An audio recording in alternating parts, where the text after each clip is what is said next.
I'm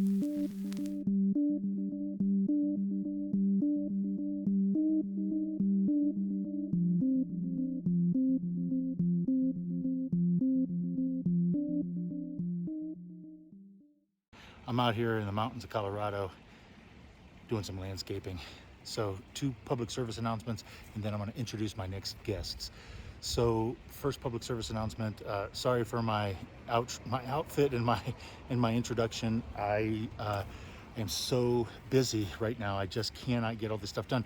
If I could, whenever I'm just writing, I can write all night, and I don't have to prepare myself for audio and visual. So audio and visual it just takes too much time to keep up with. But at the same time, I'm sitting on a mountain of content, so pun intended.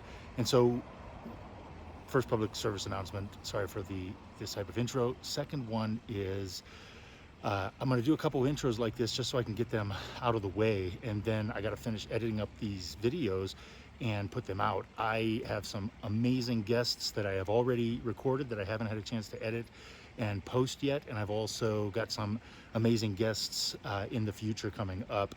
I'm so excited. I'm so excited. In some ways, it's a tremendous amount of work, but I think it's worth it for now, and I'm so happy that my guests have agreed to come on the show, and I think we really are putting some good stuff together. So having said all that, now I would like to announce my guests. All right, so I want to say right off the bat, in regard to my next guests, that I have a ton of respect for them. So my next guests are the authors of Professional Philosophy and Its Myths, Dr. Rebekah Spera and Dr. David Pena-Guzman. And again, I want to say tons of respect for these 2 philosophers, these 2 authors. First off, I really do enjoy their book, as you'll hear me say in this video, but also I think that it does excellent work, and I think it does point the way forward, which is wonderful. There are some places, or really kind of one major place, but that I disagree with them. And I'm mentioning it here because I want to say that this is a part of the reason why I respect these 2 individuals so much, is that they were willing to go into deep water with me, and they were willing to debate some very sensitive and very serious topics with me, and they did so in an unflinching manner. I take these 2 individuals to be very serious. I take them to be excellent philosophers and excellent teachers, and I really appreciated this interaction. I really enjoyed it a lot, and I felt like I learned some things. It helped me gain some insights. So again, I want to thank Dr. Spera and Dr. Pena-Guzman for coming on the show. I hope that in the future I'll get to speak with them again, or speak with them one-on-one in the future. And I mentioned in the episode, you'll see that are you coming here to say hi? You want to say hi? So I just want to say that if there's an opportunity to work with them in the future, I'd be happy to do so. I really think that this topic that they are writing about is a serious topic, and that it needs to be worked on. So I did want to, in fairness, I wanted to read their publisher's description of the book to kick this off. Sorry, I dropped the phone. In Professional Philosophy and Its Myths, Dr. Rebekah Spera and Dr. David M. Pena-Guzman argue that academic philosophy is steeped in a host of myths that keep professional philosophers in a state of self-ignorance, understood as unconscious schemas that shape philosophers' collective imaginary. These myths perform a dangerous ideological function within the discipline. Not only do they contribute to the overwhelming demographic homogeneity of the profession, ensuring that philosophy remains a holdout of white and male dominance, but they also prevent philosophers from seeing themselves as workers do, like all workers who sell their labor for a wage under capital. We are subject to alienation, exploitation, and oppression. After outlining and critiquing these myths, Spera and Peña-Guzmán call upon philosophers to collectively invent new myths that will enrich rather than impoverish their psychic and professional lives. Through these new myths, they argue a new philosophy, a philosophy of the future, will be born. So again, when this video starts, you know, I think I was so excited. I don't know if they were so excited, but I was so excited that we just sort of jumped right in. So I just wanted to say up front, I wanted to read that book description. We're going to immediately start talking about these myths and what they mean by it, and talking about the question of what is an authentic philosophical self, or if there is an authentic philosophical self. So that is the context in which we are discussing or having a discussion, and we just jump in immediately. That's probably my fault. I should have waded in a little bit, but I was just so excited to get to the heart of the matter with them. And again, much respect, so grateful and happy that they came on the show, and I hope to work with them again in the future. All right, I hope you enjoy this. Thank you. All right. Thank you so much. It's good to see both of you. How are you doing today? I'm doing very well. How are you, David? I'm just getting to my office, and we have this like cleaning, like no time up until like 8 a.m. So I had to sit. I got here really early, and then I had to sit in my car to make sure it didn't get towed for like 40 minutes. So I was reading some random book that I found in the back of my car. How are you, Frank? I'm well, thank you, David. Yeah. What do you have like a set of random books in the back of your car? I have a couple that have just been like accumulating over the months, and so today was a random book on like psychological research from the 1960s that I just haven't returned to the library. That's excellent. That's excellent. Wow. Well, thank you both so much for taking the time to talk with me. I have, you know, we can kind of do this however you'd like to do it. I have I set up like a little bit of a skeleton structure just to kind of guide us through, but I'm happy to chat about anything at any point. So thank you. Yeah, thank you. Yeah, I mean, I think we'll follow your lead in however you want to do it. Just to get a sense, roughly, is this like an hour long, 30-minute, or an hour? Just to get a sense. Yeah, okay. You know, hey, if we feel like we're done, then we can stop. You know, whatever you feel like doing, it's all good. I didn't know what to set it for, so I set it for an that's hour. fine. You know? No, that's perfect. I'm not in a rush. Make it be 3 hours. Come on, let's do the marathon. The only thing I have to do after this is grading. So if this goes for 4 hours, I'll be tickled. Right? That's great. It's a perfect excuse not to grade. Yeah. Well, so let me see here. I've got some note cards that I put together. So I just want to say I really enjoyed reading your book. So thank you. And you know, if I were to divide your project into sort of a diagnostic and a therapeutic phase, right? Just as a way to kind of get a grip on this, right? I would say that I agree 100% with your diagnosis. I was ecstatic and actually to the point of you know, just grinning from ear to ear to read some of the things that you wrote. Chapters 3 and 4, in my opinion, are just absolutely tremendous. I was telling my significant other, I said, hey, chapter 4 is worth the price of admission alone, even if it was just if that's all that it was chapter 4. I'm in. At the same time, you know, if you want me to find some places that we might be able to push back, you know, for some fun and enjoyment and stuff like that, I'm up for that as well. And so I guess I would say, in regard to the therapeutic piece, I think that you are correct. I think that I'm happy to discuss this, but I feel like really it is the case that the only way forward is the way that you suggest in your book. So I I feel like I'm on board with that as well. I feel like I want to. Well, I know that I disagree with. Um, I disagree with some of the things, perhaps on in regard to your ontology of the philosopher, which would be fun, I think, to kick around a little bit. But again, I thought that this was extremely well written. Um, I saw that you used the word vaunted. That really excited me.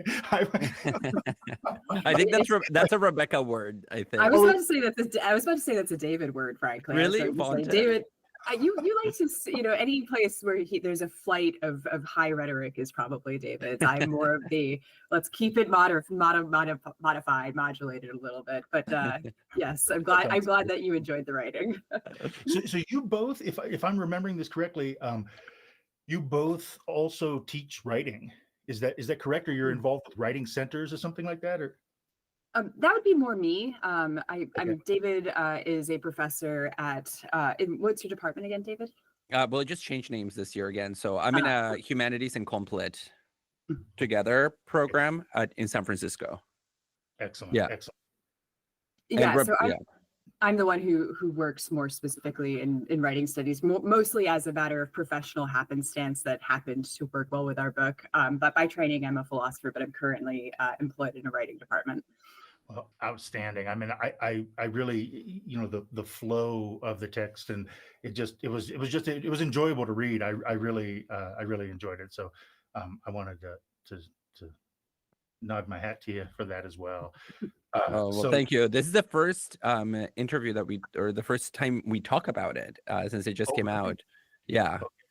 Okay. And when exactly did it come out? January? January or December. It was December or January of last year. Yeah. Okay. Outstanding. I've never seen anyone. I mean, I'm these statements are not loaded in any way, shape, or form, right? But so not yet. If you want me to load statements, but I've never seen anyone in a professional academic text like this say these things about the adjunct system. And so anyway, I was just like I said, so happy.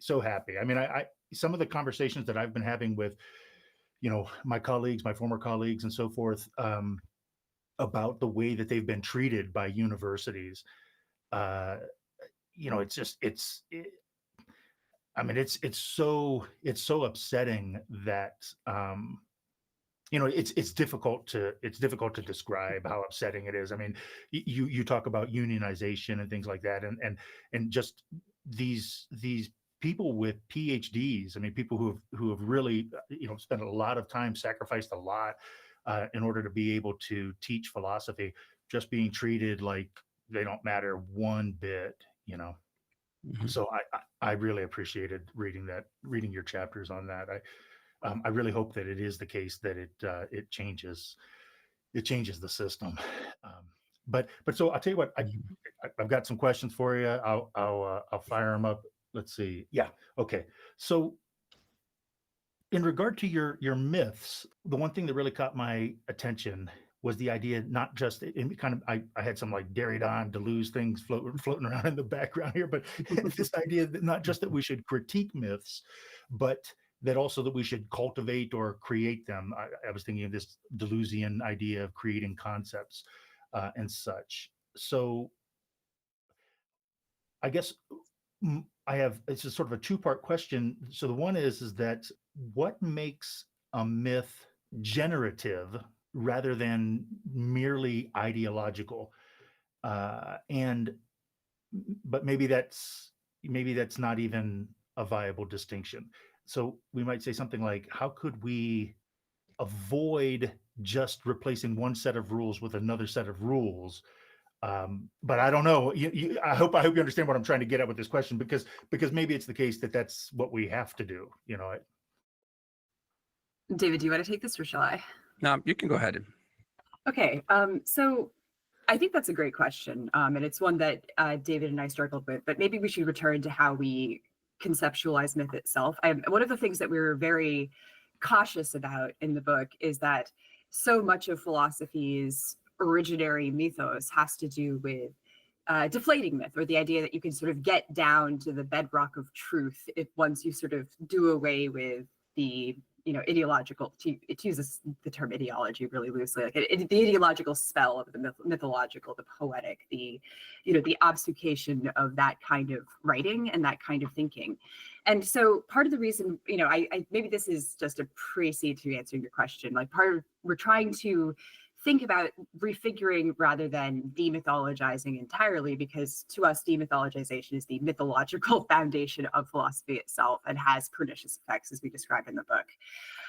But this gets to your question, which is, right, if we're going to not just sort of point to this sort of truth with a capital T, or that we can sort of free ourselves of all mythological functions. I mean, myth has a kind of constitutive community building function, and doing away with myth is itself mythological. So what do we do with our myths? So how do we, test the spirits, so to speak, when it comes to mythology, which is what your question is. And I would say, and David, you can elaborate on this, there's a couple of things. I mean, the question is like, how does it, like, does the myth foreclose, or does it open up possibilities for philosophy, would be one possible way of thinking about it. As we, if our diagnosis of the foundational myths of philosophy are correct, in that case, we can see what ideological function that it does. And so we sort of propose myths tentatively because we do have some concerns about, just sort of another governing mythology that's just as prescriptive and narrow and stifling as the current myth. David, if you want to take it from there, I don't know if you want to add anything to that. Yeah, no, I'll add that on our account. And I think this is important to underscore. There is no myth that is inherently liberatory or inherently ideological.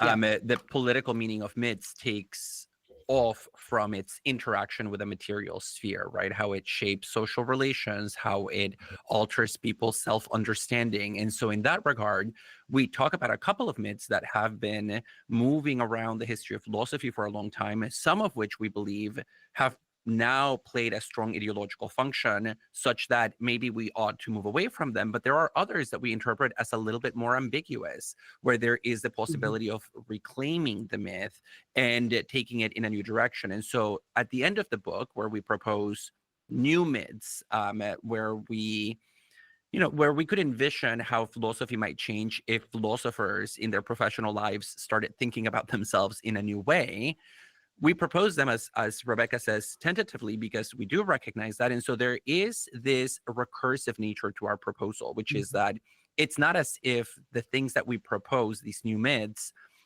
are going to be enacted, and then once in place, they're going to guarantee freedom of thought and action for philosophers of the future. It might be that in the future, new relations of power emerge that require a new remythologizing. And so remythologizing is just as central as mythologizing itself for us in the constitution of philosophy.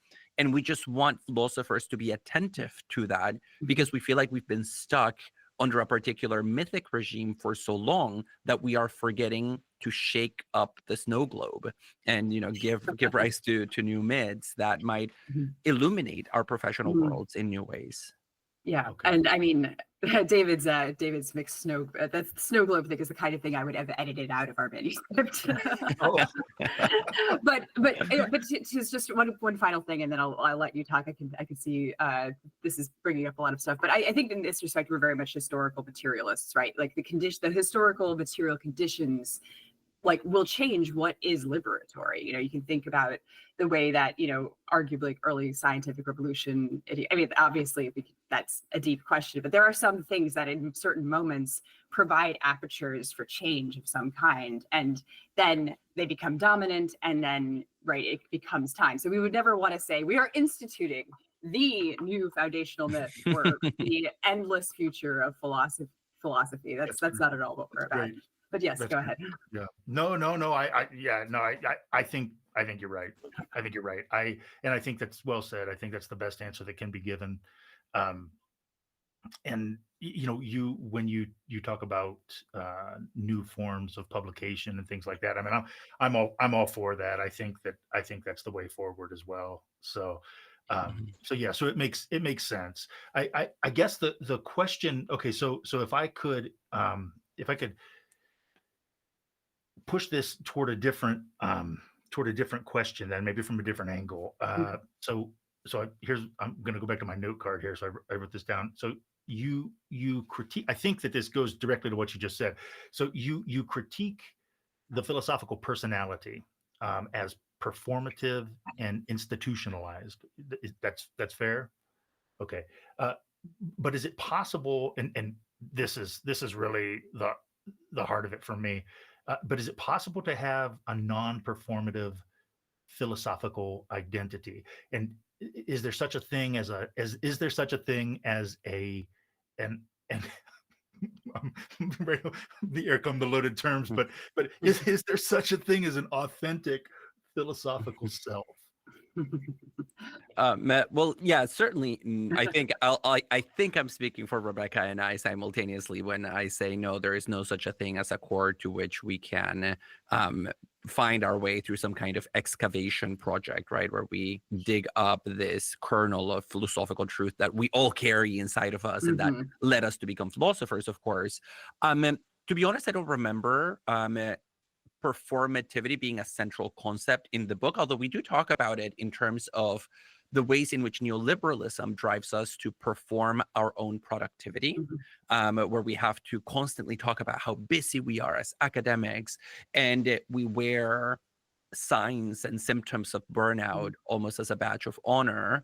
But it is true that there's a performative element in the sense that the mode in which we speak about ourselves produces a reality with material consequences. So in that sense, it is performative in the technical sense in which the term is used in the philosophy of language and also in gender theory, where performative is not merely a synonym for fake or inauthentic, but it refers to a mode of discourse that is generative of a material reality. So in that sense, what we do as philosophers, but also how we are trained to speak in order to register as philosophers in the space of public reasons, in academia, in higher education, it does generate an identity that then we seem to be stuck in many ways, and that we have difficulties breaking out of. And so what we try to do in the book is advocate for new ways of speaking qua philosophers so that we can poke a few holes in that identity that is ultimately becoming a little bit of an encasing or a scaffolding that's preventing us from moving forward. Yeah, and I'll just add on to that. I think your question about performativity maybe touches a little bit on the question of alienation. Part of the chapter on the alienated philosopher, which you mentioned at the top of the interview, the philosophy, one of the things about, the sort of one of the things that we think is actually pretty unique or very distinctive in maybe degree, if not entirely unique in quality, is the way that the philosopher relates to their own work as if it were part of their identity. So there's a kind of myth of the authentic philosopher that David alluded to in his answer before that actually conceals the alienation, right? So, we can talk about performativity and all of the ways that that works, and is it possible to not be performative? But I think the key thing about the particular kind of performance of busyness and the kind of psychic investment we have in this idea of we are philosophers that obscures the fundamental material fact of our labor. So I think it's kind of related to this, economic alienation labor question as well. Maybe that's a little bit afield from performativity, but I think that the spirit of your question was kind of pointing in that direction. Oh, I think that's outstanding. That's excellent. So I guess the reason that I was tuning into performativity was I was thinking about your discussion of psychodynamics and the imago and this notion of an entelechy. And I guess so I'm thinking something like, if this is not an entelechy that involves some sort of authenticity, then is it more of a performance of this? Is it more like a performance of a myth that you know, that's kind of where I was, you know, that you're expected to be the maverick, right? You're expected to be overworked. You're expected to, you know, come in and, you know, be the champion of rugged individualism or something, you know. Yeah, I think when we talk about the term imago, and we're trying to capture what we take to be a really complex process of formation that happens in professional philosophy. And we take the term from two different fields. We take it from biology, where it refers to like the last stage in the process of development of an insect, for example. But it also is a term that has deep roots in psychoanalysis, and it refers to an image of an idealized other that is internalized. So it's that which we want to be. And so we combine those two meanings in the book to refer to the ways in which, on the ground, when people enter the discipline of philosophy and they are trained to be philosophers, first in undergraduate, then in graduate school, and then when we have to jump through all the hoops of professionalization once we are on the teaching side of things in higher education, that process is not neutral. It is forming us, it is molding us to fit a specific type. And so on the one hand, it is an empirical process of indoctrination, but along the way, we come to internalize an image of who we ought to become at the end of that in order to be genuine philosophers who can speak the truth about the world, you know, whether that's a political truth, a moral truth, or just like a cosmic truth about the universe. And so in that regard, there is a performative element, although maybe the term that I would prefer to use there is something akin to indoctrination. And it's not dissimilar, to go back to the example that Rebekah used a few minutes ago, to the ways in which, since the scientific revolution, there is a process of formation that is in place for the creation of a scientific subject, the scientist, the experimenter, and how at the end of that process, what you get is an individual who is not just successful in terms of developing the right kinds of skills, but is successful in a psychic sense. And what I mean by that is somebody who truly sees themselves as belonging to a community of a chosen few who have access to knowledge that others do not. And I mean, so first off, that's excellent. That's excellent, and I agree with you. I used to joke around in grad school and say that professional philosophy involves a kind of Stockholm syndrome, right?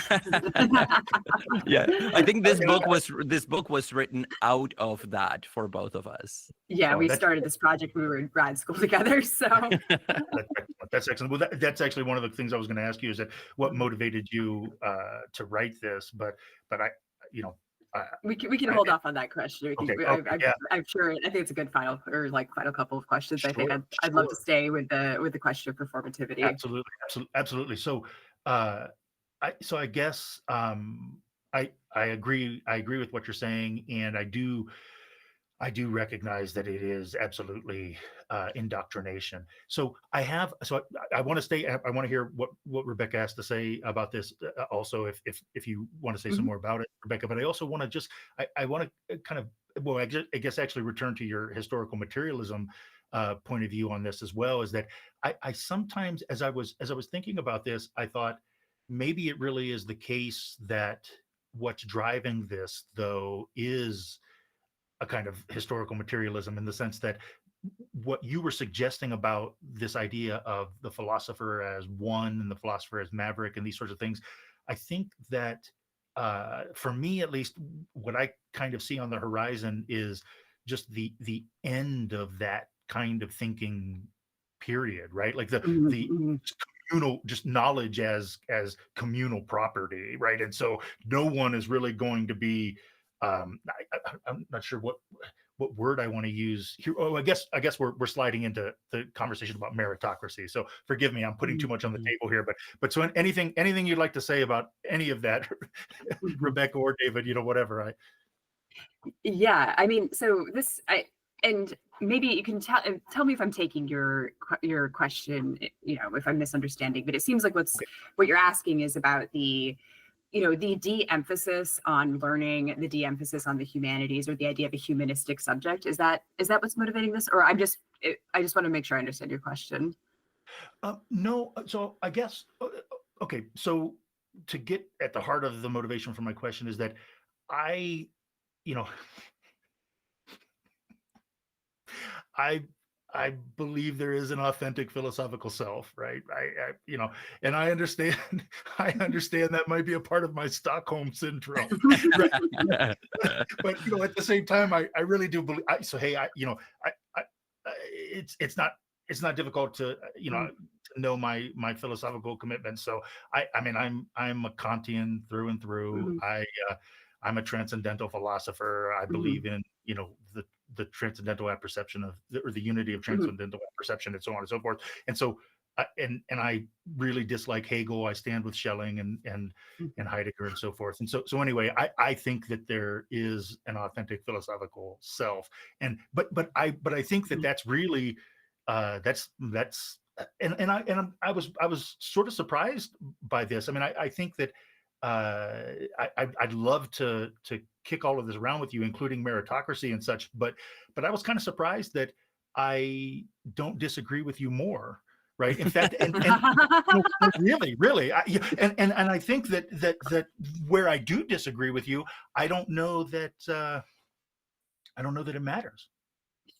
Actually, that was going to be my answer to your question, which is, you know, I think I don't want to speak for David, but I think David and I are pretty historically materialist about the the emergence of the idea of a philosopher out of history. But I don't actually think that that's necessary for somebody to read our book, because I think in some ways David and I are still obviously invested in philosophy, right? I mean, there's, you know, obviously, right? And so, you know, in some sense, like our understanding of like what philosophy's potential is, or like why we care about this as a field or as a place, a site of struggle, perhaps, is because we want to create the possibility for something like an authentic with maybe a million scare quotes relationship to philosophy, or a relationship to philosophy that has real possibility, would be maybe how we could put it.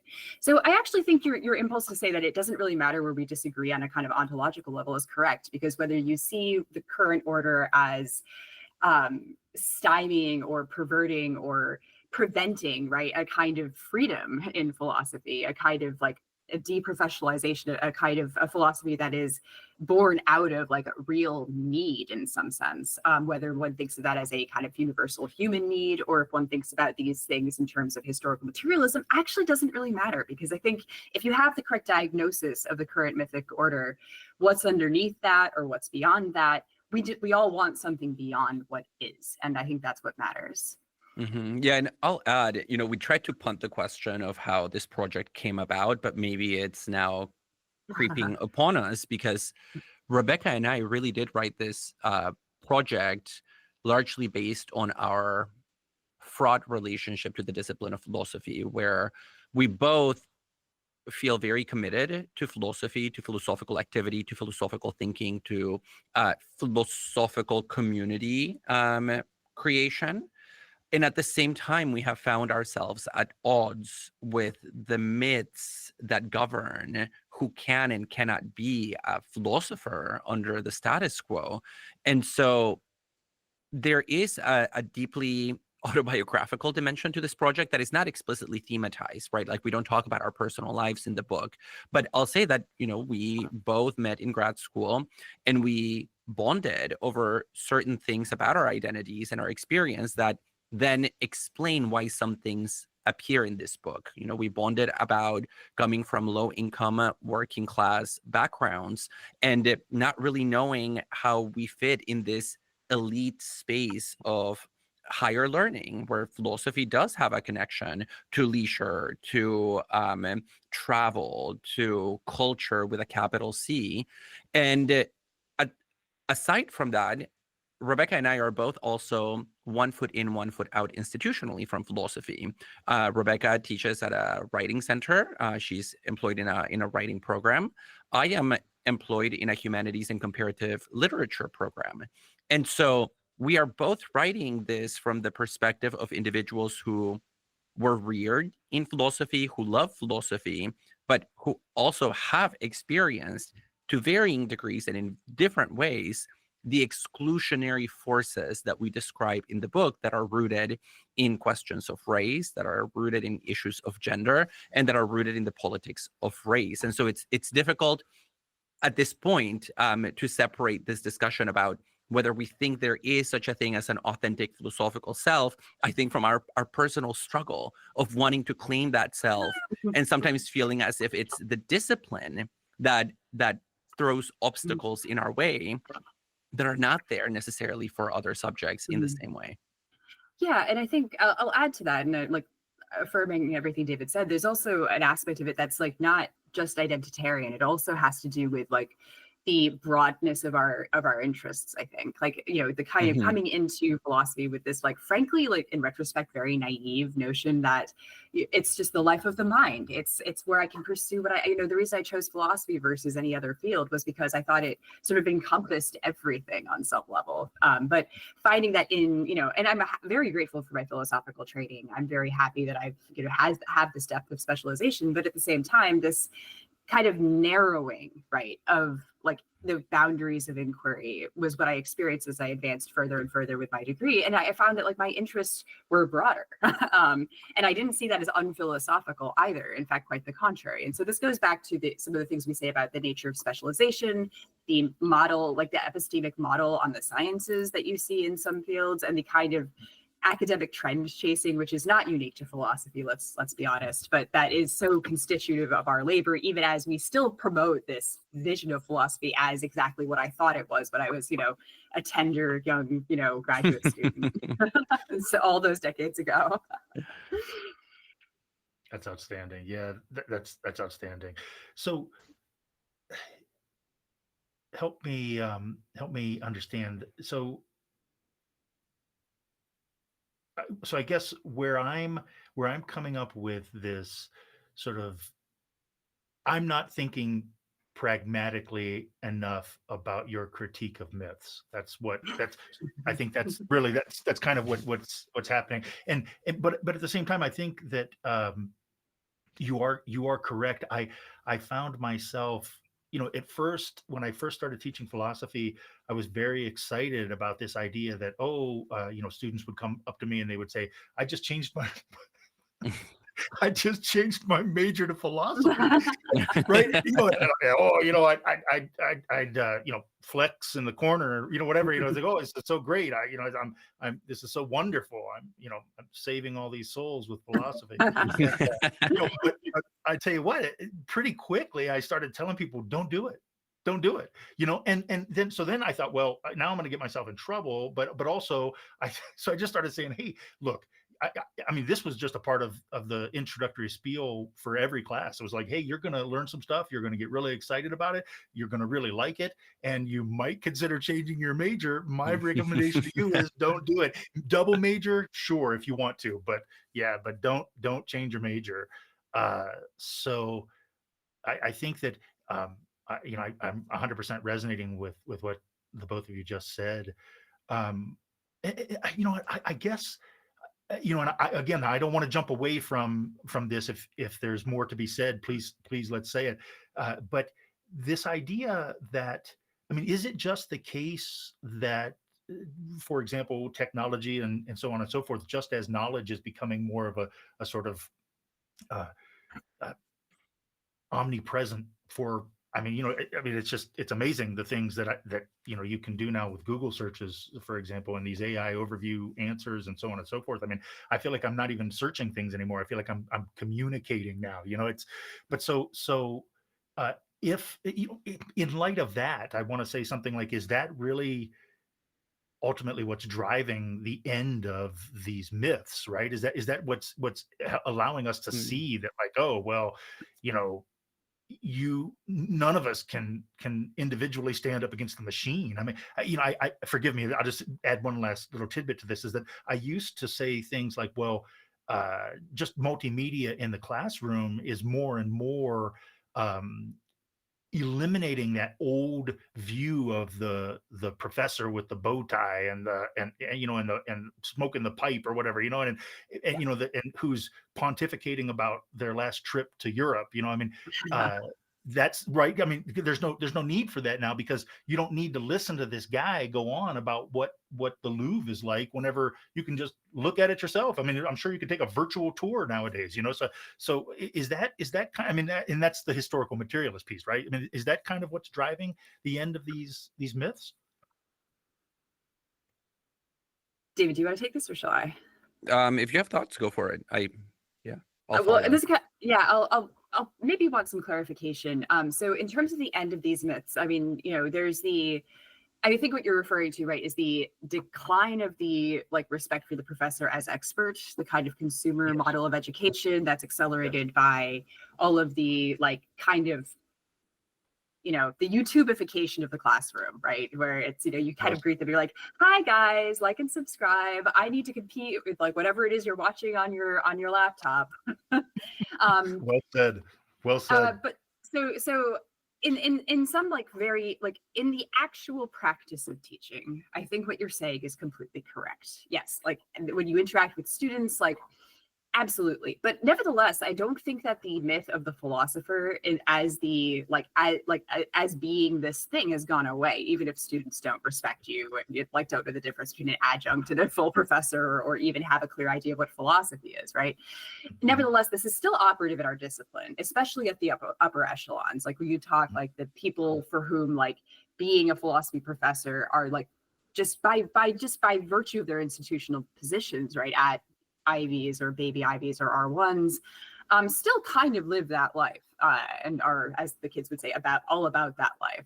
So, the end of the myth, I think is, I think the material reality of the neoliberal university, the attention economy, et cetera, all of these things that you're describing are true on the ground, but that does not necessarily mean that our ideas about what philosophy are, or these myths is that we say govern the profession, go away overnight and are replaced by YouTube professor or whatever. I really think that the ideological function is still there, even if the material basis for it, or it obscures that kind of basis, that fact about teaching, right?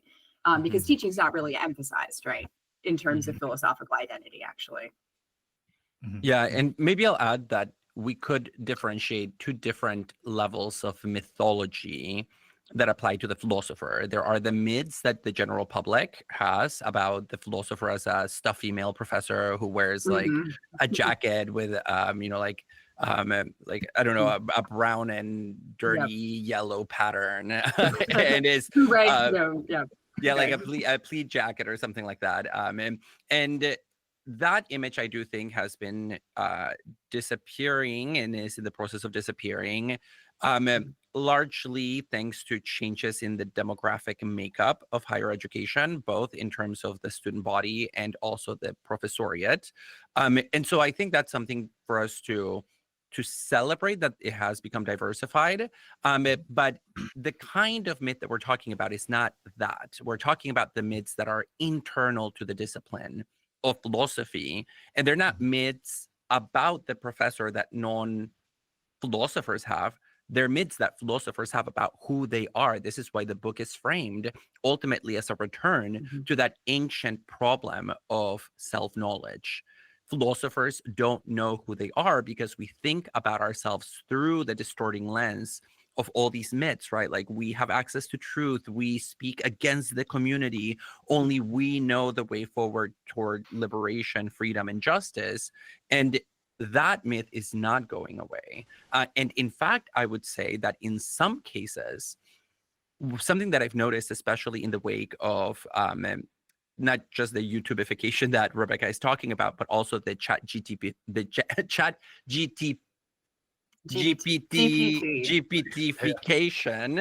Let's just turn everything into a noun today.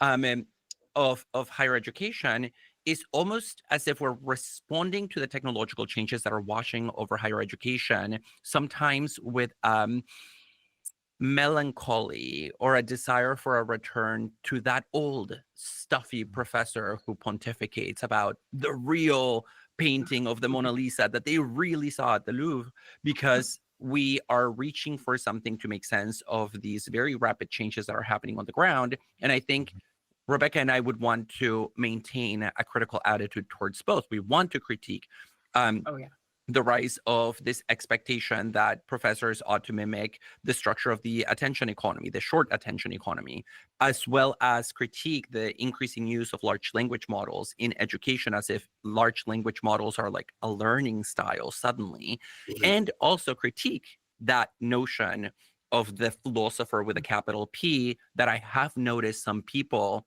sort of yearning for now that they feel like the rug is being pulled from out under their feet. Yeah, and I think this is really crucial, which I want to stress that, you know, a lot of the, you know, I've seen critiques of philosophy that are similar to ours in some ways that then turn into we need a Silicon Valley model, or we need to embrace the change, right? Like we need to, like, philosophy is just stuck in the past. We need to go towards this bright, beautiful new future where we're talking endlessly about if ChatGPT is God or whatever. I'm being a little bit glib or a little bit dismissive, but we are not in that lane. We are not, you know, valorizing the new at the expense of the old. It's just, but the critical eye in both directions is really crucial. I mean, especially I come out of like Frankfurt School of Critical Theory. You know, technology is something I think about a great deal as a teacher and as a scholar. So I want to stress that, again, we are not saying, you know, long live the new flesh in philosophy. Oh, sure. Oh, no, excellent. And thank you both so very much for what you just said as well. So I guess just to be clear, where I was coming from is that I'm trying to understand why are these myths in decline.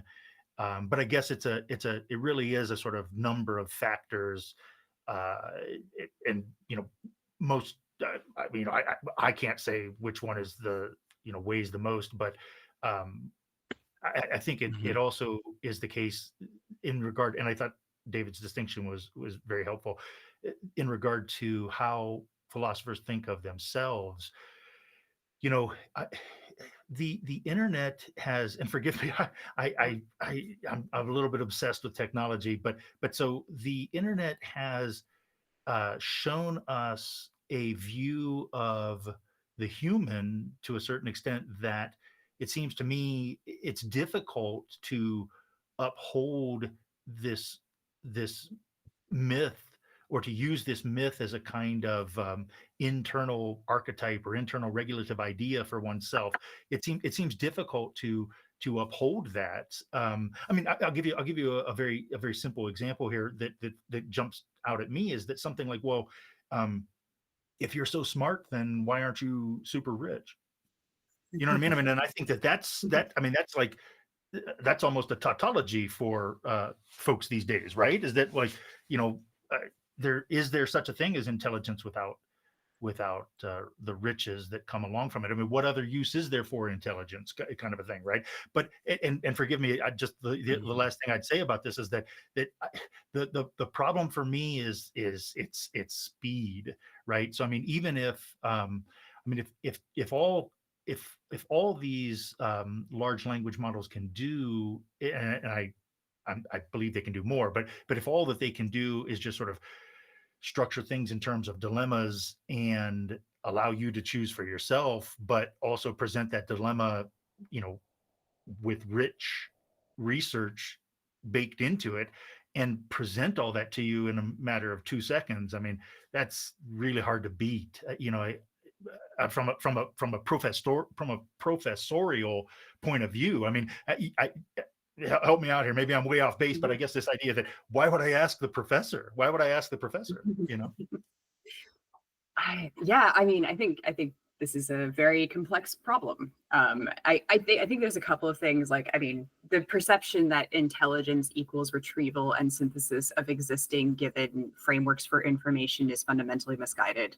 I know that that's not what you're saying, but I mean, that I think we have to combat that reductive view of intelligence and reductive view of cognition.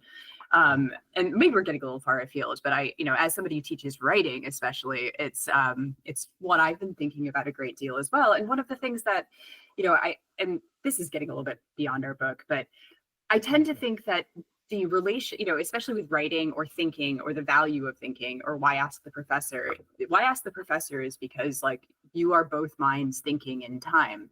And what a large language model is going to give you is the statistical average of its data set and word prediction. Like, you're not actually seeing thought happen. And so I think valuing the process of thinking is not something you can really, that's not something that you can replace. And maybe I'm old fashioned, but I actually very much think that the formation of the self as a languaging being, the relationship between writing and composition and thinking for oneself in conversation, in dialogue with others, like when you ask the professor, will they miss something? Yes, but that's actually not the point. In fact, the things that the professor highlights and includes is going to be based on their particular thinking at the time. You're not going to get that from large language models, because large language models, to my mind, do not think. So, to kind of, maybe this is a very roundabout way of answering your question or not answering your question. I think, what's wrong is the model of like the things that we value as a culture and our idea of what intelligence is. It's utterly perverse.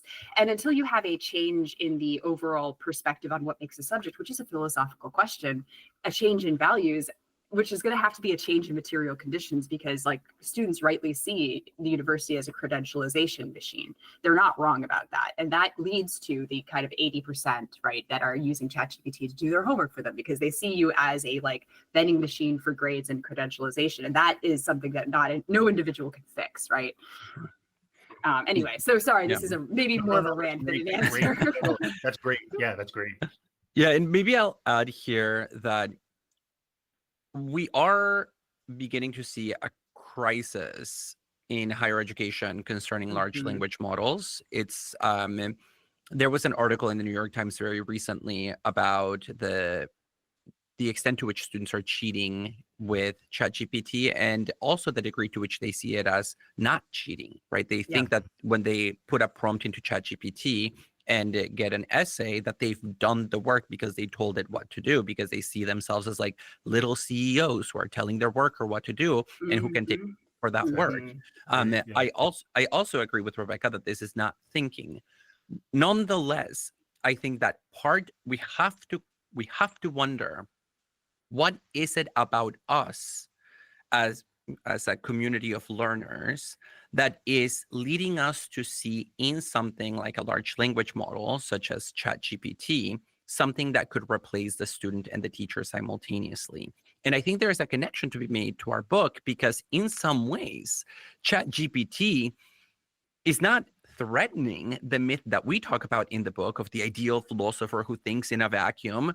In some ways, it's just a technological iteration of that myth. ChatGPT is disembodied. It doesn't have an identity. It doesn't have a history.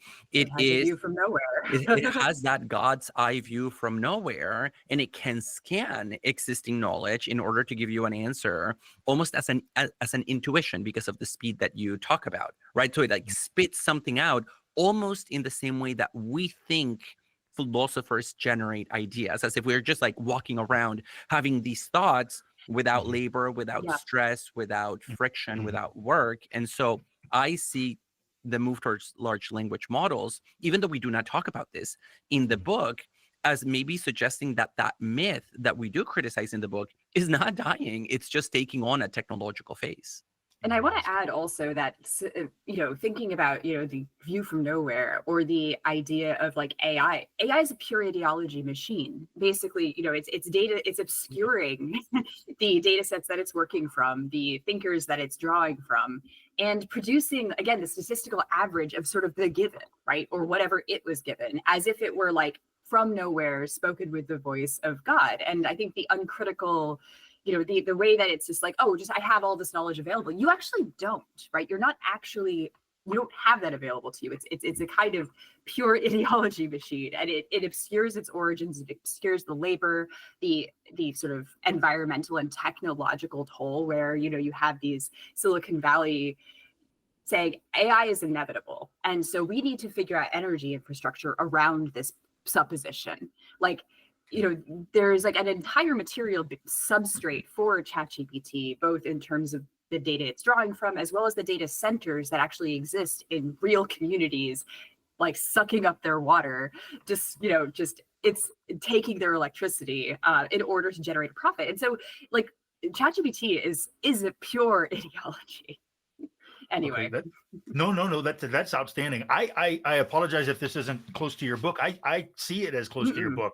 I think that so what I hear you saying is something like this new myth that we need to cultivate is going to have to be up against the things that you just said in regard to technology. So it's not simply the case that technology is sweeping through, and so therefore these myths have to change and they have to somehow match up with the technology that's sweeping through. We actually need to I'm actually really glad you're asking these questions, because one of the things that really was bad about the timing of our book is it happened right as the accelerate. Obviously LLMs have been, I think, for a while, and but the acceleration of that and the kind of very obvious political crisis of higher education seems to make our book perhaps a little bit irrelevant. But I actually think it's the opposite. I think our book is more relevant than ever, especially for these kinds of questions about subjectivity, about the process of writing, about the nature of myth and ideology. But it still seems a little removed, right? So I actually appreciate that you're asking questions that we don't directly address in the book, but I think you're right, are relevant to it. Yeah, and at the end of the book, we talk about concrete myths that we want to push for, and that we want to encourage philosophers to use in their self-interpretation as a way of breaking out of this stronghold that the current mythic order has over our imagination. And I think this goes back to the discussion that we had at the very beginning of our interview about what myths are liberatory and what myths are ideological. And my answer that it's always relative to material conditions on the ground. And right now, large language models are changing the material conditions on the ground.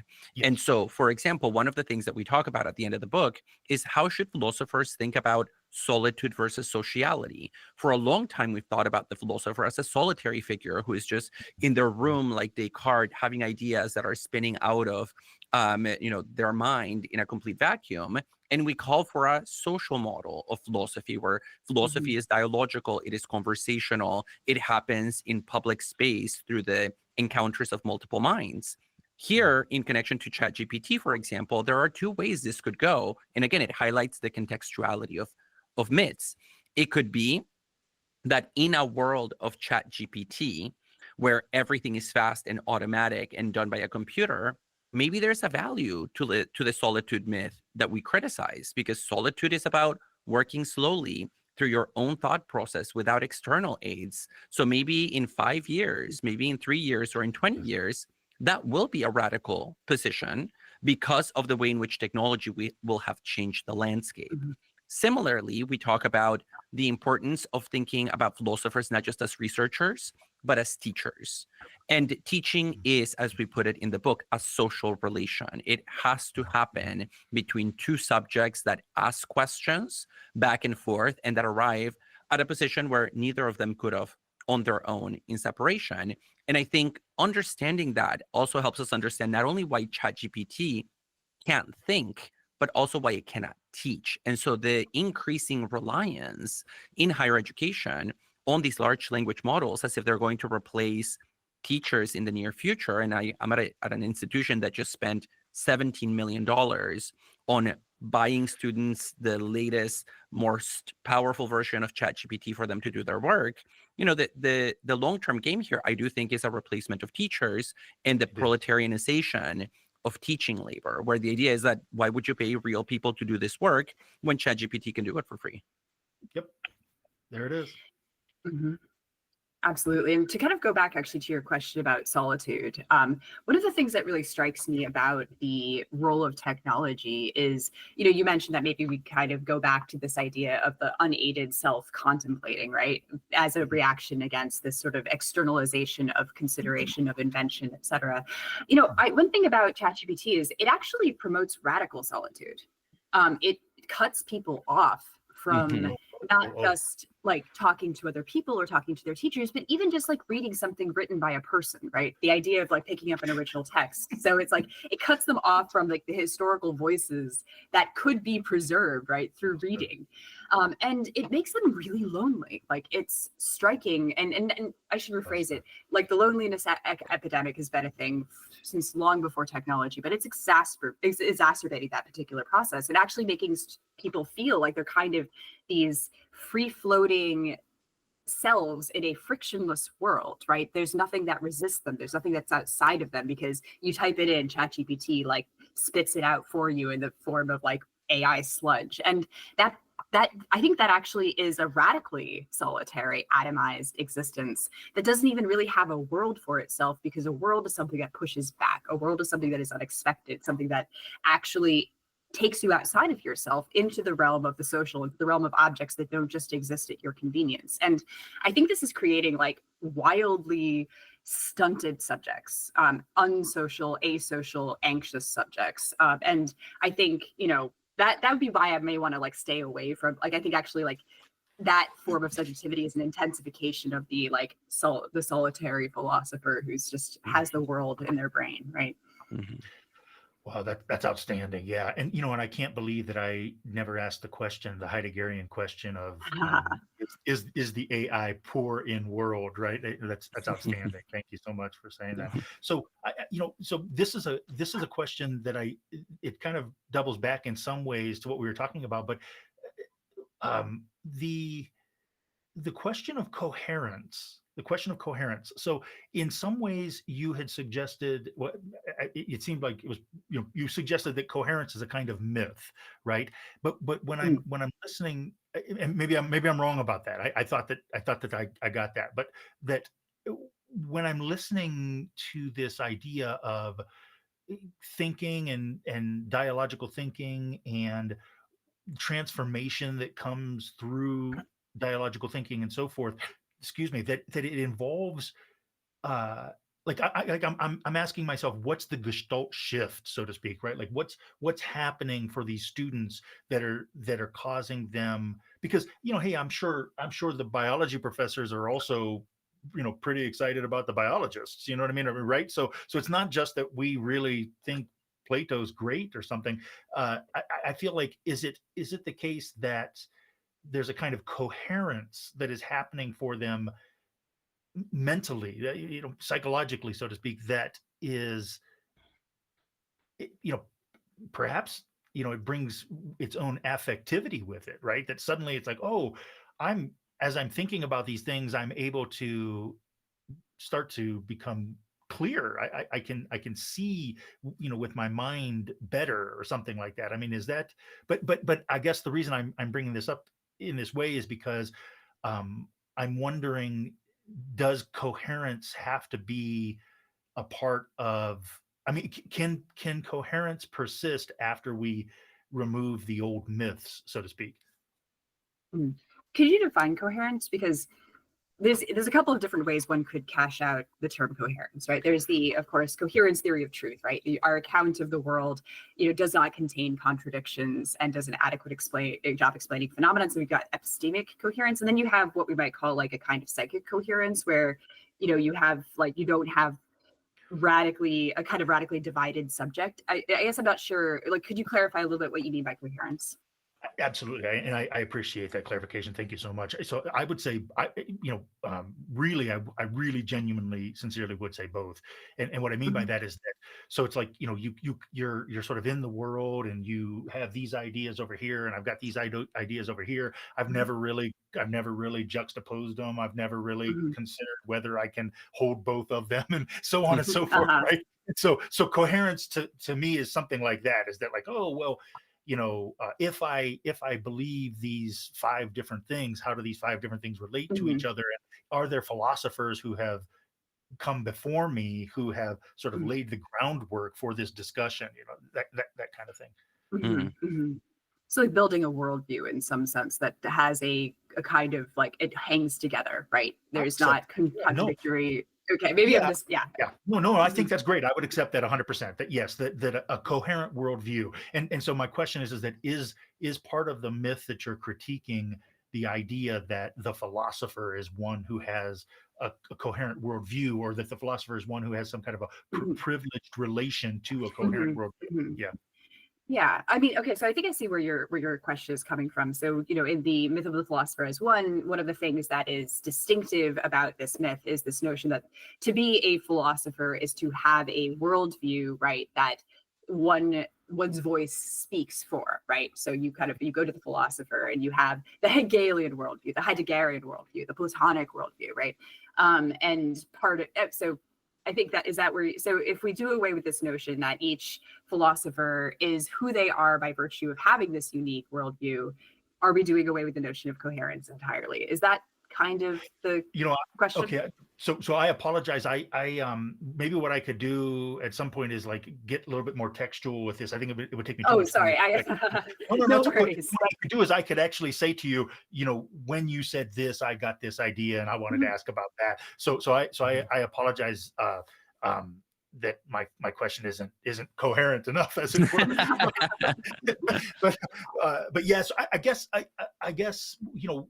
I'm trying to envision this new vision of the philosopher, and I guess on the one hand, as some segue here, I'll say something like I agreed so wholeheartedly with your comment about the adjunct relation to the university, that on the one hand, the university cannot survive. It cannot survive without the adjuncts, and yet on the other hand, they are just, I mean, it might as well be slave labor. It really might as well be slave labor. I mean, I don't know what your experiences with it have been like, but the people that I know, and myself included, the experience is 100% miserable. And the very people who, when they're taking your tuition money, are encouraging you are the same people who, when you're no longer giving them tuition money, will tell you that you are you're dispensable. They'll throw you away, and it doesn't, they won't even think twice about it. Yeah. Mm-hmm. Yeah, so I mean, I was speaking just from personal experience. A lot of the sections from the adjunct is, from my experience, both talking to and working as an adjunct, not even in the worst adjunct position, to be clear. Like, my adjuncting has been like relatively like less bad, but even so, like that kind of psychic, like it's talk about coherence, like it's kind of a sort of classical like Marxist contradiction on some level, right? Like that it simultaneously depends upon the labor of these utterly hyper exploited, right, members of the university, or not even members of the university, and they're performing like the core function that ostensibly the university is about, and at the same time they are completely degraded, like absolutely. But yeah, I'm not sure how to tie this to coherence. Forgive me. Maybe I'm also a little bit of an incoherent subject this morning. Yeah, no, that's okay. So let me see what I can do here. I was kind of thinking about this. Is that so? One of the things that it seems to me is that the perpetuation of these myths is also involves, just as much as the philosophy department itself cannot survive without the adjuncts. It seems to me that it also involves this idea that the philosophy department seems to be some kind of final arbiter or something like that. But at the same time, let me. Can I give you an anecdote here? Let me. Please. So I had been teaching at a university as an adjunct with a master's degree. Then I completed my PhD. I went back to that same university and said, "Hey, I got my PhD now. If you got some classes to teach, I've got some time. I'd be happy to teach for you. But of course, I have my PhD now, so let's put me in the appropriate place in the pay scale." Okay, and of course, this was like, we're talking not a lot of money. We're talking poverty wages ultimately. Yeah. Mm-hmm. So. And no medical benefits whatsoever. Nope. And so the amount of money that I was asking for was exactly what the pay scale said. I mean, I wasn't saying give me more money or anything like that. And so whatever it was. So let's say I said, well, I need another $1,000 per class because the pay scale says I should be bumped up to another $1,000 per class, right? And they came back and they said, we'll give you 500. And I said, no, wait a minute. I said, I'm just, these are just numbers I'm using.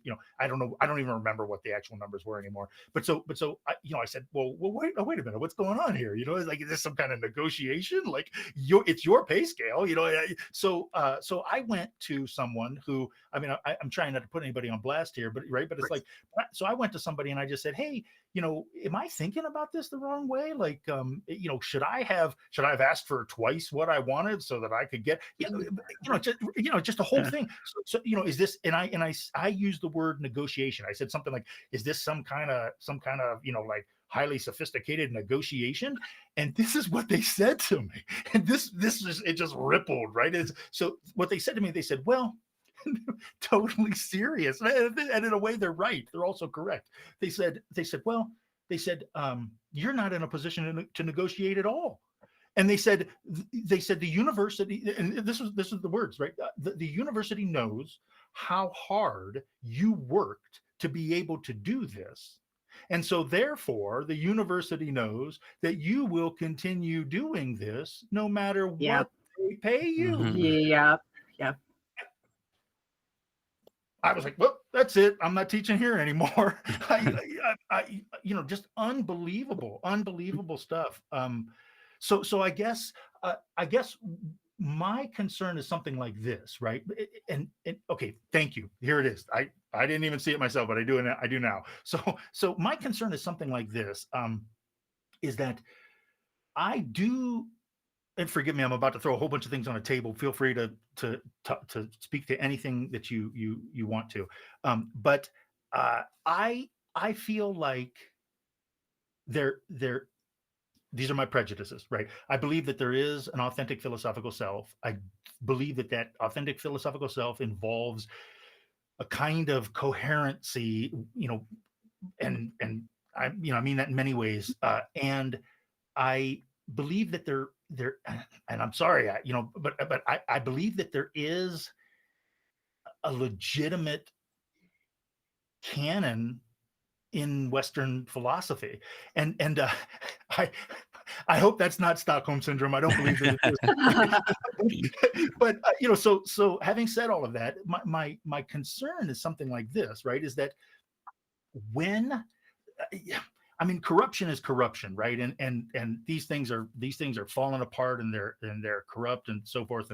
But what my concern is, and maybe it doesn't matter at all, but my concern is something like when we start saying things like the standards should be done away with, or that the ground on which the standard is based is really just arbitrary or something like that.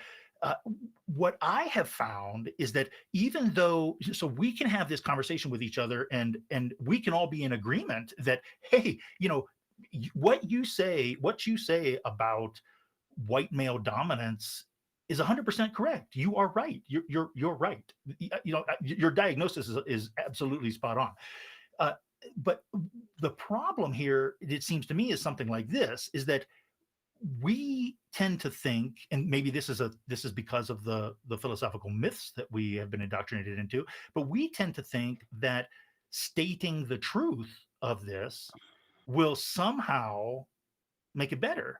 And what my experience has been that these people who are in power, what they just do is they say, oh, okay, so you're telling me that the next, I'm not trying to belittle anything or anyone, but you're telling me that the next thing has to be this shape, or the next thing has to be this color. Okay. And then they're like, now I'm just going to use those criteria to continue to exploit people, and to continue to do whatever it is that I want to do anyway. Yeah.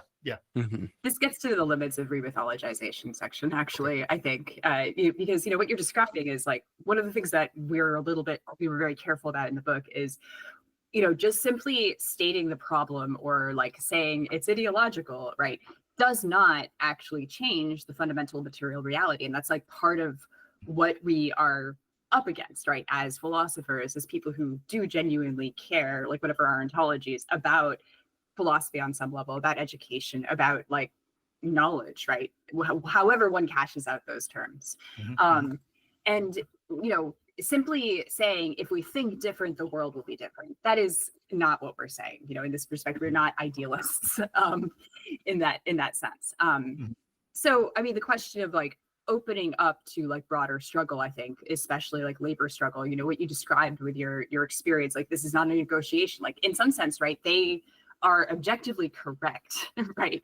In that we have no real material leverage, except, you know, going outside of our discipline and working in some way to change the world. And that's maybe grandiose, but I think that has to happen outside, not outside of philosophy in the sense of, you know, philosophers have nothing to add or have nothing to, but we can't remain within the bounds of philosophical disciplinary precinct alone. Like it's impossible. We can't just sit here and say we're doing philosophy differently. Like we're going to have, you know, a wellness room and we're going to all just sort of think about how we can de-hierarchize it just by like thinking hard enough about it. That is not what happens, and that's why we are materialists at the end. Yeah.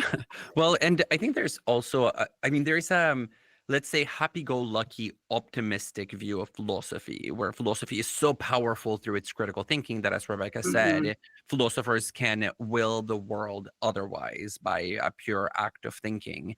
And I think that ignores that philosophy, as we understand it as a discipline in a university, is nested in a set of power relations, right, that go way beyond philosophy. There is the politics of the university. There is the neoliberal takeover of higher education. Philosophy can't change those, but not by itself, certainly. And that's why so much of our emphasis in the book is to try to highlight the importance of, well, or a portion of the book is it draws attention to the importance of philosophers joining struggles that are not just academic per se, because the experience of people in philosophy is not exhausted by their academic identity. And to bring it back to the issue of coherence, I think I'm going to try to give it a shot at maybe unifying some of the things that we've been talking about. Coherence, of course, can be a property of your worldview, of your web of beliefs, right? Like, do your beliefs generally make sense? That's what Rebekah alluded to with epistemic coherence as a theory of truth. Of course, in some way, Rebekah and I defend coherence in that way, right? We wrote a book that we hope is coherent, that holds from beginning to end. We're not out here openly advocating incoherent reasoning. But I think the kind of coherence that interests us more is the kind of psychic coherence, how subjects come to develop a unified sense of who they are. And much of our argument in the book is that the way in which academia and academic philosophy in particular are organized actually prevents people who are philosophers from achieving that kind of coherence about themselves, leading to fractured or alienated subjects. And it works very differently in the case of those of us like me who are in tenured positions and those who are in the adjuncting system. And like Rebekah. And so the difference there is that in some ways, those of us who enjoy the privileges, the material privileges of tenure, we suffer from a kind of incoherence in the sense of contradiction, right? Like we think we are this idealized philosopher speaking truth against the masses, when in reality, as we point out in the book, much of what we do on a day-to-day on the ground just doesn't even fit that idealized self-projection. In the case of adjuncts, however, the contradictions are rooted in material conditions, where even adjuncts who aspire to be that idealized philosopher, they are not even allowed to enter into that game of pretending to be the philosopher because they are constantly reminded of their excluded status, right? If we think of the ideal philosopher as this person who has a lot of free time to engage in thinking and research and publishing, well, guess what? You can't do that when you're working at 4 different universities making $2,000 per class per semester. You can't do that when you don't even have an office on campus because you're not allowed to be like given a permanent place on university grounds. You can't do that when your department, despite the best intentions of your colleagues, constantly reminds you that you have to leave the faculty meeting because the next discussion points are not really for you to hear, unfortunately. And so there is a sense of contradiction and incoherence that we're trying to uncover in philosophical subjectivity, but that works very differently depending on what material position. And that's why we talk about not just material and political exclusion, we also talk about mythic exclusion. Adjuncts are excluded from the very myth, from those idealized projections that those of us with mythic access, because we have material access, love to think that we are constantly increasingly approaching as time goes by. Yeah, and I want to add on to that, one of the things we want to stress is we're not advocating for the adjunctification of everything, right? Like that, therefore we'll all like recognize the contradiction. It's rather we're pointing out this fissure, this like both mythic and, as David put it, like material exclusion, and how it actually kind of loosens up, right? A kind of this picture of the philosopher. Like it allows for new possibilities, different approaches. Like, and this is, again, the point is not to make everyone an adjunct, right? Because adjuncts like see things more clearly. That's not the point. We're not trying to, wholly like do away with, that. We want to do away with the order, but we're not trying to like immiserate everyone so that we all can see the truth or whatever. Okay. Yeah, no, that's excellent. I think I guess my misunderstanding was I didn't, I wasn't thinking that you were grounding the mythology in the material practices as strongly as you are. I guess I excuse me, I was still holding out some some idea that that the myth that philosophers may hold for themselves is related to something other than the material conditions. So So well, I think I think maybe for us there isn't such a thing as other than the material conditions, right? There's just the material conditions of the present and those of the past. So when Plato gives us a certain image of the philosopher, or when Kant talks about the philosopher, or when Heidegger talks about the act of philosophizing, and they wrote books about that, for us those are material practices, right? The act of doing philosophy, writing books. And so even though we really emphasize our materialism throughout the book, because we're talking about myths, and often that just puts people in a way of thinking that's more idealistic, we do see myths as material ways. They're material practices that people use to make sense of who they are and to carve a place for themselves in the world. So yes, we are material, but our sense of materialism includes discursive practices. And so it encompasses myth within it. Yeah, go ahead. So just as a quick follow-up question, then. So, but when you talk about and I think again, you are correct. You're both right. You're both correct. So but when you talk about things like what I want to say is something like maybe you're 100% correct about the material, but what about the question of power? And the reason that I asked the question of power is because, as you said in your book, and I had full experience of this firsthand as well. When I taught at one of the universities, they said, "Hey, we want you." I thought this is very interesting, right? They said, "Well, we want you to teach in two places simultaneously, and the way that we're going to have you teach in two places simultaneously is we're going to telecast, whatever word, we're going to telecast you into this other. Oh, it gets worse. We're going to telecast you into this other classroom, right? So now we're paying one teacher to teach on two campuses, but beyond that, I had to sign an agreement that while this is being telecasted, it's being recorded. No. Yes, 100%. 100%. So that they can then use it in the future without paying you. They can then use it. Yes, correct. Yep. So that's what I'm trying to say is that it's like, well, hey, the guy, hey, I really am not, I don't want to put anybody on blast, but let's put it this way. There's a guy in Ohio running a university who's making almost $1 million a year. And I'm sure maybe in California and on the East Coast, maybe making $1 million a year to run a university is no big deal. But so then this guy's given an interview saying that he cares about all of his students. And this is, it's one of the biggest universities in Ohio.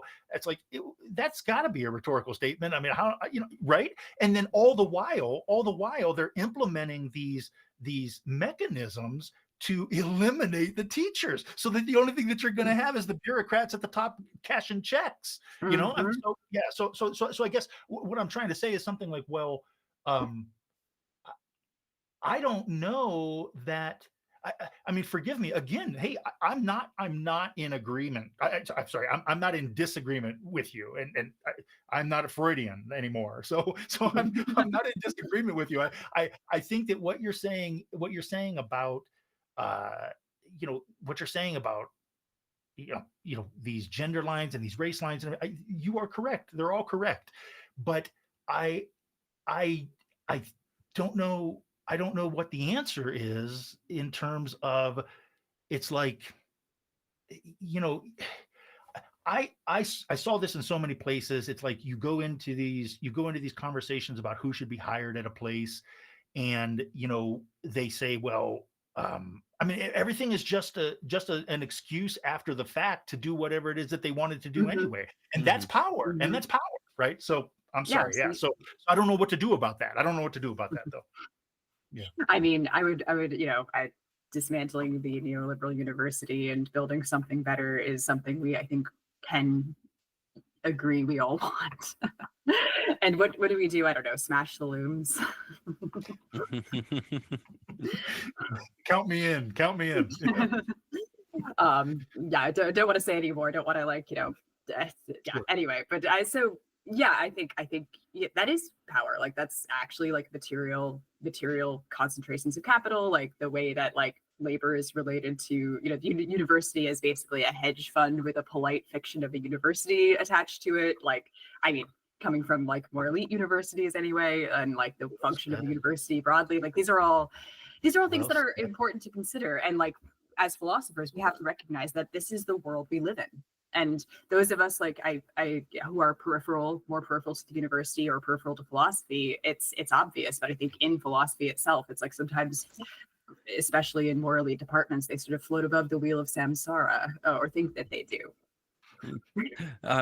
Well, and I think our book also gives us some tools for thinking about this problem, right? The problem of power, because power is a relation, as we've learned from Michel Foucault, and it's a relation that doesn't always have to be top down. It can be horizontal, and it can happen in insidious ways, in the smallest crevices of your social life.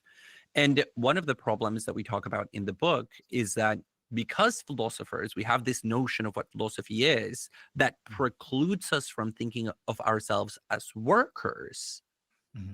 Keeps us from looking around us and seeing the power that is suffocating us all around, right? And that includes both the power that we submit to, that we are complicit with, but also the power that we exercise over one another, depending on the specific positions of power that we occupy. What are those positions of power that we occupy? Sometimes it can be the fact that I might be the chair in my department, and I exercise power not only over my colleagues, but also over the sustenance of the actual job, the survival conditions of adjuncts. It could be that I hold more institutional prestige, and so people are more willing to collaborate with me on co-author projects, so on and so forth.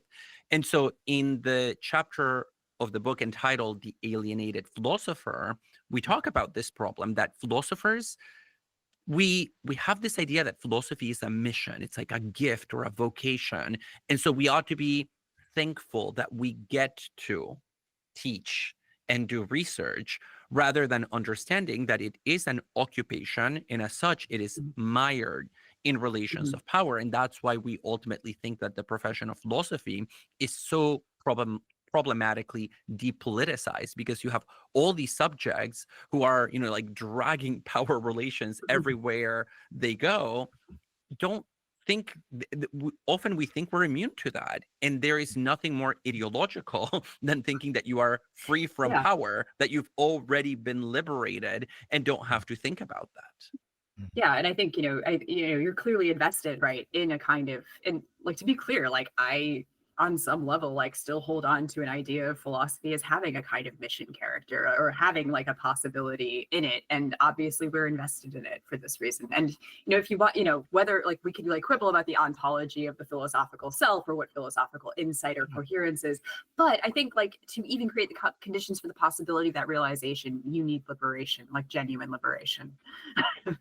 Yeah, no, 100%, 100%. Well, if I could, and I again sincerely am asking you this question, help me understand where I'm wrong with this, right? With what I'm about to say to you, because I truly believe it, and but I am, look, I am open to being re-educated here. I mean, sincerely. So one of the things that I found in your book, and this is pretty standard nowadays, I feel, is the idea, and correct me if I'm using incorrect terms here, but this idea that meritocracy is, it's part of the myth. It's kind of an illusion. It's used to exploit people, maybe even. I'm not certain if that's in the book. Okay, that's in the book too. So, but from my point of view, and so here's my question to you. But from my point of view, I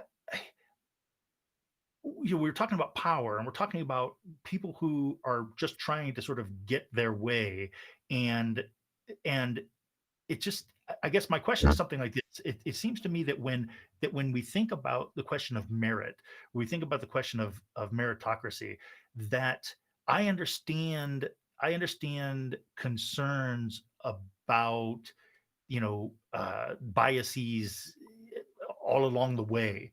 But the problem seems to me is that once you do away with merit, then there's, you're almost, it seems to me, you're almost just totally at the mercy of the people who have the power, right?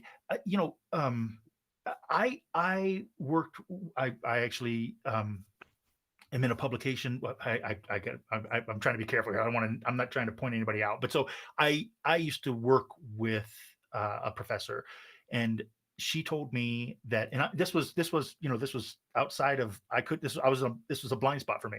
But she told me that one of the experiences that she had was that she was constantly being invited to give these lectures and be a part of these hiring processes, but that she quickly realized that they weren't actually considering her at all, that she, and these are her words, not mine, that she was like a kind of token, so that they could say that, look, we have a female candidate that we were considering, and so on and so forth, right? And so again, for me, it's power. The problem is these people in power. And to my mind, and I'm open that maybe I'm wrong, but to my mind, the only way that we can hold these people that have the power accountable is if there is some actual external objective standard. And I understand that there's biases involved in that process, but I just, there have been some things that have been said, not by the two of you,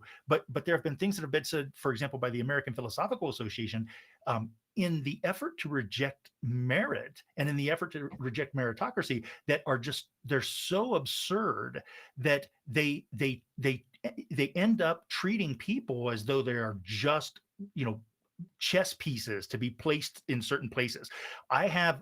Forgive me, I don't want to rant here. I'll just say one last thing. I'll just say one last thing. Sorry. So I have some very close friends who are attorneys for the Department of Education. The U.S. Department, well, what used to be the U.S. Department of Education. And when I have a conversation, when I had a conversation, this is super fascinating to me. I'll be very, very quick. So I say to them, hey, how is it the case that the American Philosophical Association can in print say things like, we need to go find African American females and turn them into philosophy professors, right? How is it that the American Philosophical Association can say something like that? First off, all these assumptions of like, what makes you think that being a philosophy professor is so special? Maybe African American females have better things to do than being a philosophy professor. And then these very intelligent people say to me, and this is a verbatim quote, these very intelligent people say to me, well, we just need to get the statistics right. We just need to get the statistics right. Mhm. You know, what are you talking about? Yeah, you know. So forgive me. So now I'm drifting a little bit. But so anyway, you know, I just feel like meritocracy is what this is about, right? Is that when you say that, you know, we're trying to get the statistics right or something like that, or you know, I can't hire you because you're not a woman, or I can't hire you because of, you know, I mean, I feel like what we've really done is we've just opened the floodgates for the people in power to do whatever they want. Okay. Yeah. So one thing I will say very quickly is, like, David and I are both pretty critical of like the kind of superficial diversification language. I think we even talk about this briefly in one of the chapters, where it becomes like a numbers game, where it becomes a kind of tokenizing gesture, right? Or it's kind of like merely aesthetic without like, and like we point out that like we actually don't see that as necessarily a bad thing inherently. We can talk about that in a minute. But we're after something a little bit more fundamental, that is upstream, right, of the demographic, like the clear like demographic issues in philosophy. David, do you want to take it away from there? Well, let me gather my thoughts for a hot second, because I think my thinking is going in three directions here. One is that it might be helpful to differentiate merit from meritocracy, right? That merit is about a kind of entitlement that's based on effort, and I don't think anybody in this room would, in this Zoom room where we're recording, would want to do away with the concept of merit altogether. Meritocracy, however, is a way of organizing society where you use the concept and sometimes the illusion of merit in order to legitimize existing power relations that keep people out. So it's actually a retroactive maneuver that we're often criticizing in the book. So it's not so much the idea that some people might have some merit in connection to certain things than others, but rather this backwards maneuver where you say, oh, well, let me look at the social field. Who has power? Well, those people must have it because they merited it. So they must have done something to deserve it. And so that's the ideological component of meritocracy. The second, the second thought I'm having here is that even though we might differentiate between merit and meritocracy, there's still a critique to be launched against the very notion of merit, especially as it plays out on the ground in academic spaces, because we know that there are a lot of obstacles along that path of intellectual formation that we talked about a little while ago that keep a lot of people out of the mere possibility of being in a philosophy PhD program. In the book, we talk about class as one of these determinants. We talk about the class hemorrhage. Universities are terrible at retaining and training people from working class backgrounds. And by the time those students, and Rebekah and I were two instantiations of, you know, like the ones who made it, by the time you make it into a PhD program, then you have to deal with this elitism that you're not really sure how to deal with. You don't know the norms of engagement. And there is a lot of research, sociological research, that shows that the people who become professors in philosophy, by and large, tend to come from middle and upper middle class upbringings. And there are people who afforded to go to elite institutions for undergrad and to Ivy or Ivy League-esque institutions afterwards. And so then you end up with a very specific pool of candidates at the very end, you know, that professor that's standing in front of the classroom, that there are exceptions, of course, to the rule, but by and large, the patterns are very clear. And so unfortunately, we conflate termination as in like finishing that long process of formation with merit. It's not to say that those individual people didn't work hard to get there. It's just that many people worked hard and didn't get there, and many more were not even given the shot to work very hard. Yeah. Okay. And yeah, I agree with everything David just said. And I mean, the the converse of this also is like, this idea that we internalize, and I think this produces a lot of anxiety and a lot of, like, frankly, neuroses among people who don't make it, right? Where it becomes like either like a kind of like, I failed, right? I didn't make it to the tenure track position. And there's a kind of idea that, like,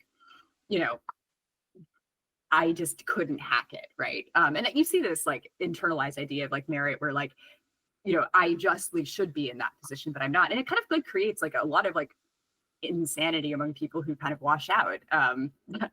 But yes, that was just a minor comment there.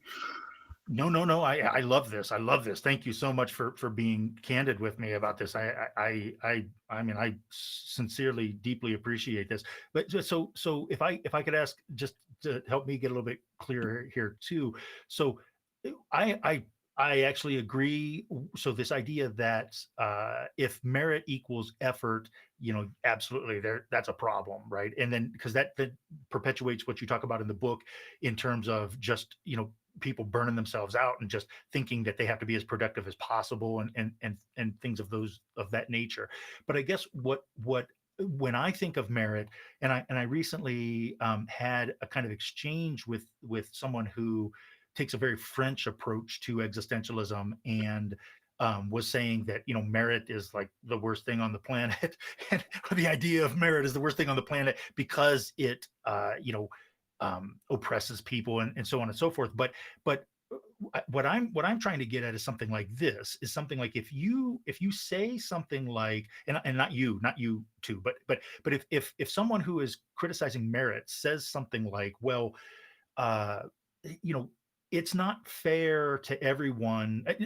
Some people from certain backgrounds are not going to be able to understand Kant, and so therefore we got to throw Kant out of the canon. And then then this is just a slippery slope. And then the next thing hey, it's really. I mean, there was a moment.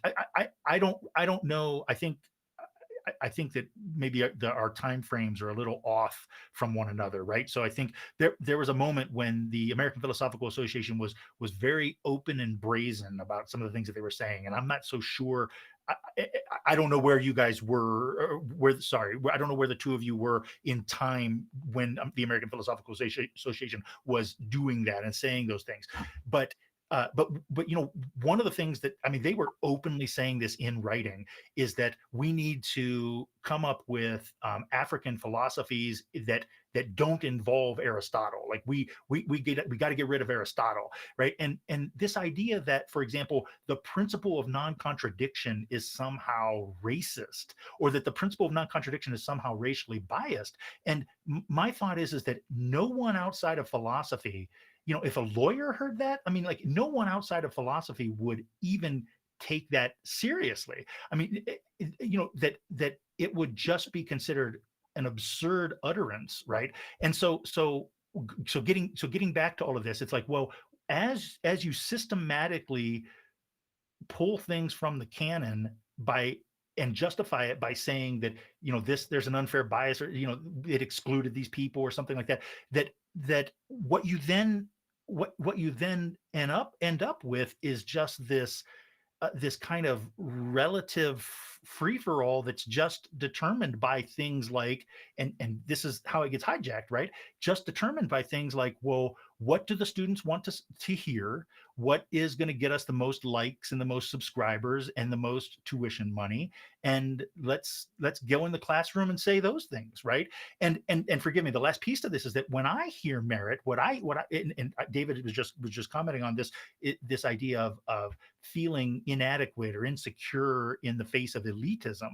But see, I feel as though merit is the really perhaps the only means to combat that, right? So the idea is to say something like, look, we both have PhDs in philosophy. You are uber rich. You know what I mean? Like you come from a family of professors and so on and so forth. And I don't know either one of your backgrounds. I'm just, hypothesizing this person that I'm going to critique, right? But the reality of the situation is that I know Plato better than you. game over. It doesn't, I don't care where you vacation during the winter. You know what I mean? Like, or, you know, I know Kant better than you. And so therefore, and so I see that as merit, right? But when you allow people to say, you allow philosophers to say, I don't need to know Plato, and I don't need to know Aristotle, and I don't need to know Kant, because it's, you know, you're a racist if you like those guys or something like that, or you are fetishizing them or something like that. Like, I think that that's a deep mistake, and it undermines the very common ground that you can compete on. So forgive me. Yeah, I'd love to hear a couple of your things thoughts. immediately come to mind. First of all, I don't see Aristotle and Kant going away, and I wouldn't want that either. Like, I am not a canon abolitionist in that sense, one. Okay. Two, I don't, you know, you talk about this like in a way that suggests a kind of inherent competitiveness. And to be very clear, when I spoke about, you know, when David spoke about like feeling out of place, it had nothing to do with, at least on my part, my estimation of my knowledge of Kant or my ability to do philosophy. It was a culture thing, not an intellectual insecurity thing. Okay. So, you know, in terms of like a lot of what we talk about like merit and the kind of class hemorrhage. It's not like to do with, you know, admitting students that are intellectually unprepared. It really has to do with sort of invisible rules that have more to do with like the social rituals and norms. David, do I speak for you on this point? Yeah, of course. Yeah. I mean, and we write about this in the book, right? That there are these invisible obstacles that prevent even really interested, talented undergrads from ever reaching a stage in which they can even consider themselves as candidates for the profession. And so there, the concept of merit, I mean, the thing about the concept of merit is that it's not something that you can give yourself, right? Like, you cannot give yourself a meritocratic, like, I mean, maybe you can psychologically, but merit is something that is socially recognized in you by others through opportunities, through interactions. And so maybe I know Plato better than, you know, whatever the guy that vacations in Aspen, but the guy who vacations in Aspen is the one that got that job at Yale, while I have been, you know, maybe one of those statistics of people who is recruited just for the interview to beef up the statistics internal to their department, but I'm never really considered because of these hidden rules where people meet maybe candidates like Rebekah, like me, like many other people. It's not that they have a consciously like, oh, no women in the department, or like, oh, there goes another brown person. Sometimes they might. Yeah, but I'm sorry. Maybe. And to be honest, I've been the recipient of overt acts of racism on the job market, but sometimes it's also a very subtle judgment about the question of fit. And we talk about the concept of fit in the book quite a bit, where sometimes people say, oh, will they fit in the culture of our department?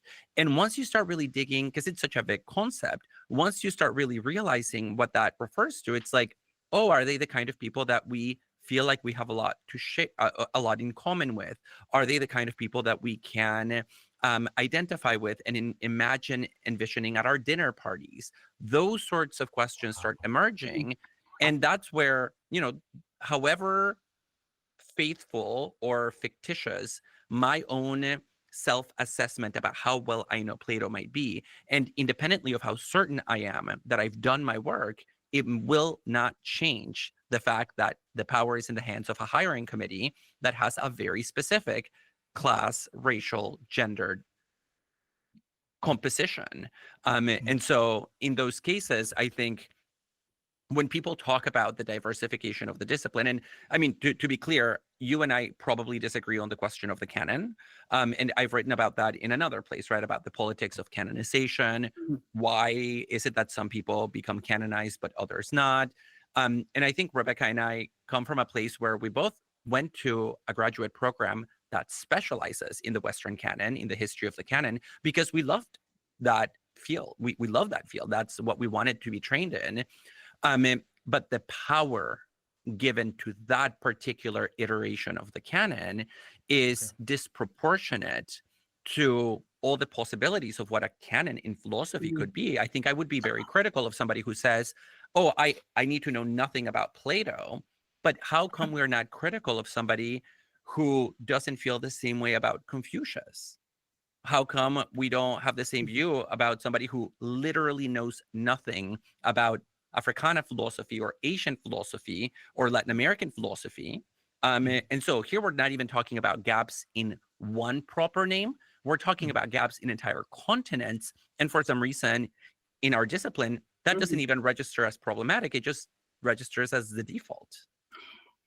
Yeah, absolutely. I absolutely. And I think, this kind of goes back to the like moving away from policing the boundaries of the discipline. So, canon becomes like really contentious when like the possibilities for what counts as philosophy are very narrow.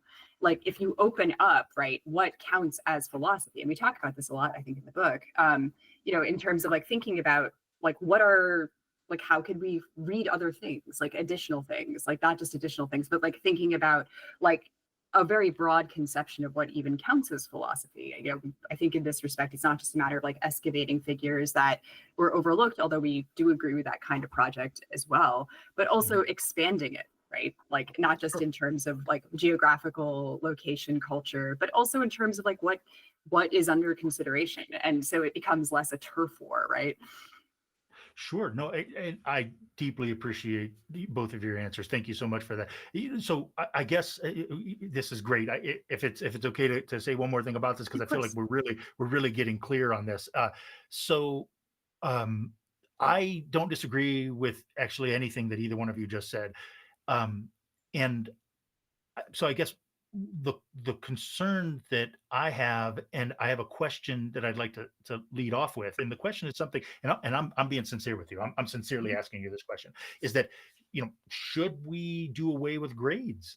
Right? Should we stop grading people? And the reason that I think that this is a good question to lead into what I'm saying here is because it seems as though the very basis on which we are grading people, it reeks of meritocracy. Sorry, it reeks of merit, right? Like you need to earn this. Like you can earn this. And I don't think that the question is that to my mind at least, it's not simply about effort, right? Right.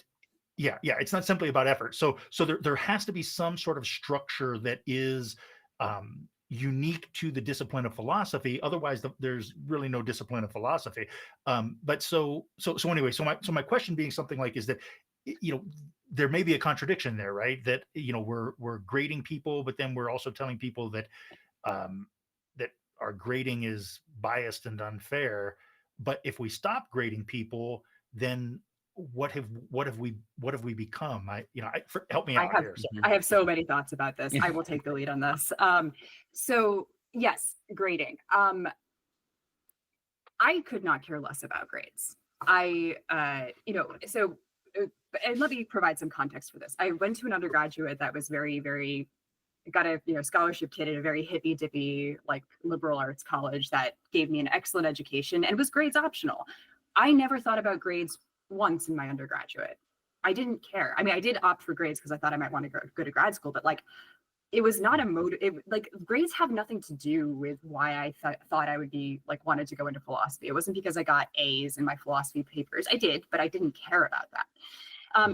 And that's just from my personal experience. And I'm going to like translate this into a broader context. So what is a university degree? Mm-hmm. What is the student's understanding of the function of a university degree? I think part of the tension that we're having here is the distinction between like university as a credentialization process in the formation of a professional who has certain class aspirations to be a doctor, a lawyer, and or wants to get a better paying job. At this point, like having an undergraduate degree, even as is like just necessary for having a dignified life or having a salary, having like insurance, right? So you have a wider swath of the population who's going to the university, right, than ever before. And I don't think that's necessarily a bad thing. I think the expansion of public universities in the States was a very good thing. And so when we come to the question of grades and the question of merit, it's, students care a lot about grades. And, they have a heavy psychic investment in grades. And I actually think that is a problem. And I think that reflects the kind of like status anxiety that is linked up with getting an education. And so when I give a student a grade, they see it as I am A, I am B, I am C. And to me, that like grades are kind of a distraction in that way, because to me, what I'm interested in is the student learning and thinking. I want to help them form into a kind of philosophical subject, again, to use this kind of very fraught term. But I mean, like, that's genuinely what I want to do. I want them to think about the world as being made, as not simply existing, to have them question things. And to me, like, my frustration with grades and grade inflation is very real. It's a constant war where you're like, okay, I've got this student who's going to kick up a fuss if they get an A-, like standards for grades have been dropping, but I kind of don't care, because what to me a philosophical education has nothing to do with grades. And yes, I'm always aggravated to kind of feel like I'm fighting a one-woman war against grade inflation, but I actually don't care about grades. So, I'm not interested in like evaluating a student in terms of you must be this high to enter, because that's credentialization. That's absolutely the kind of idea of a sort of instrumentalization of education itself, which is broad and is institutionally true, but is not one that I have a lot of investment in. I'm frustrated by grade inflation. Do I think a lot of students get better grades than they technically earn? Yeah, that's true, but I also don't, that's not why I care about education. I think one of my favorite students I've ever had was a student who was like, just sometimes didn't show up to class, like kind of didn't submit things, never complained about grades, got a B- or something, but it was one of the most genuinely intellectually curious students I've ever met. He sent me an email saying like, reading Descartes in your class ruined my summer, thank you. That's a compliment. Oh, absolutely. And but I also think I think we have to also be honest about just how fraught grading is, right? Anybody who has taught a class and been in front of the classroom knows the anxiety of feeling like, even if you want to be fair in the technical sense of the term, it's impossible to know what fairness means. So how do I grade that really smart student who will write an A paper, but I know they half-assed it just because they rely on their clear writing skills? Interesting. Yeah. Or the student who is struggling with their grammar, but clearly there's a lot of effort, it's just not coming out clearly. What grade do they deserve? How do I grade an ESL student who is writing in their third or fourth language? How do I grade students who haven't been there but have been doing the work versus those who have been there but haven't been doing the work? And so my own view about grading has changed significantly because of my shifting institutional location. So Rebekah and I went to a kind of Ivy-esque program for our PhD, Emory University. And those are the students of the 1%, the children of the 1% who are students there. And they are professional grade negotiators. They will battle with you. They'll call their lawyer. Yeah, or they will say, you need to speak to my father, or I will. I got a couple of emails when I was teaching there that said, I'm speaking to my dad's friend, the dean or whatever, because I'm unhappy with my A-. And so there you see that emphasis on professionalization, on accreditation, on credentialing. And I was one of those students when I was young. I was like, I want straight A's because it proves something about myself. I'm talking about when I was in elementary school, middle school, and high school. And seeing that on speed really changed my view of grading. And now that I teach at a state university in San Francisco, where all of my students are working class students who are here for, in general, they're not here because they're going to go get a PhD or go to med school. Many of them are here because they want to improve their life or because they want personal growth and psychological expansion. And many of them tell me, can I meet with you to talk about my paper? I'm not contesting the grade. I just want to talk. And it has crystallized for me that value of education and that mission of higher education that Rebekah is alluding to, where I no longer see the point of grading, but it is a reality that we have to do. And so, yes, in fact, next week I have to submit grades, unfortunately. No, that's outstanding. That's outstanding. If I could just add one thing, and I think you both actually already gestured toward this, if not spoke to it. But I had a student once say something to me, and I felt like it just flipped a light switch for me. It actually really, I mean, well, here I'm still thinking about it. I'm about to share the story with you, but I was teaching in Texas, and I was just, I don't know, walking to a class or something. I ran into one of my students or former students. I don't even remember, but I knew this person, and I must have been waiting on something because I'm standing around. And so I engage in a conversation with this person, and they said something about how they had just received like a B or a B plus or something. Let's just say B, make it easier. So that they had just received a B, right? And, and I immediately came back with, just this reassuring kind of thing. They were actually talking about their psychology professor who had given them a B.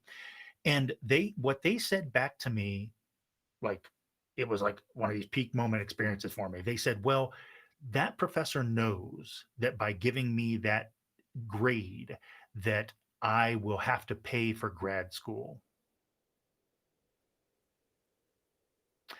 And I thought, that thought never crossed my mind. You know what I mean? That my grades are influencing what the money that these people are going to have to come up with.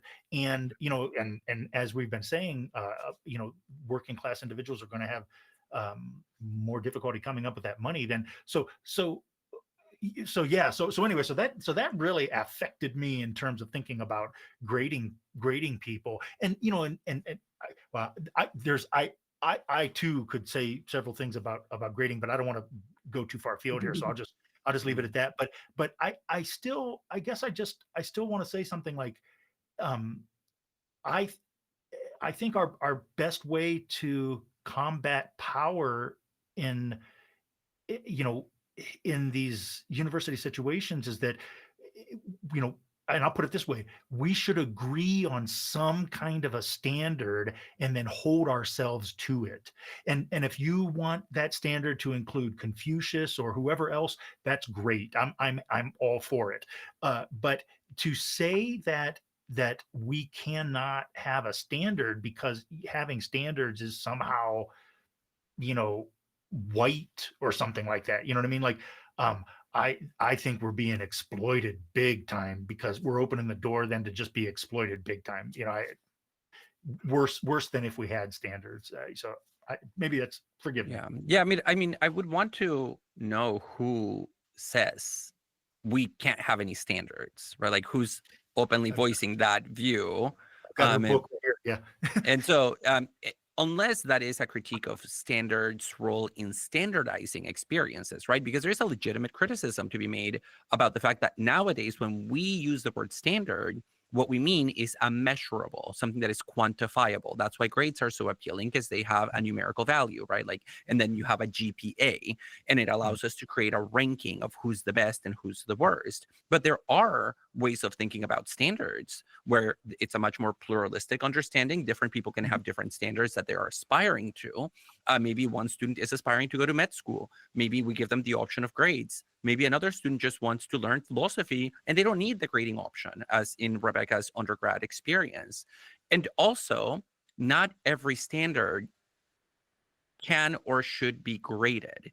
If your standard is personal growth, it's really hard to know how to give somebody that policing power, because let's be honest, I'm going to here speak psychoanalytically about myself only. I don't mean to speak for anybody else in higher education. I think there is a perverse pleasure that we professors get from grading because it is an expression of power. And, we try to be fair. We all have, we do want our students to succeed. But sometimes there is that little thrill of like, yeah, you didn't do what I told you to do. You get a C. Fuck off. Like, and oh, sorry. He's a real professor. That's a real professor right there. Yeah, sorry about that. But I think we also have to be honest about the fact that we part of our training has been to internalize that policing function where we're somehow gatekeeping whatever it is, merit, learning.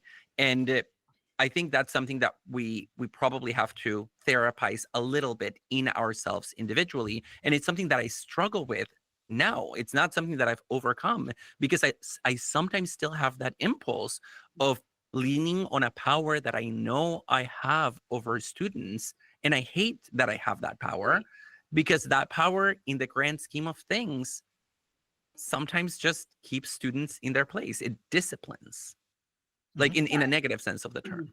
Mm-hmm. And I'll also add that, like, especially as like, I'm still teaching at, a relatively elite university, and I feel very, very powerless. Like, I don't have, voting rights in the faculty senate. I'm constantly feel like, frustrated by the like entitlement of my students because of this particular demographic that I teach, like just like the sense of like, especially since I'm teaching first year writing, which is seen as like just kind of a, I won't swear on your podcast, BS type of class that like is just like, I show up, I pretend to learn something, and you give me a grade dispenser, right?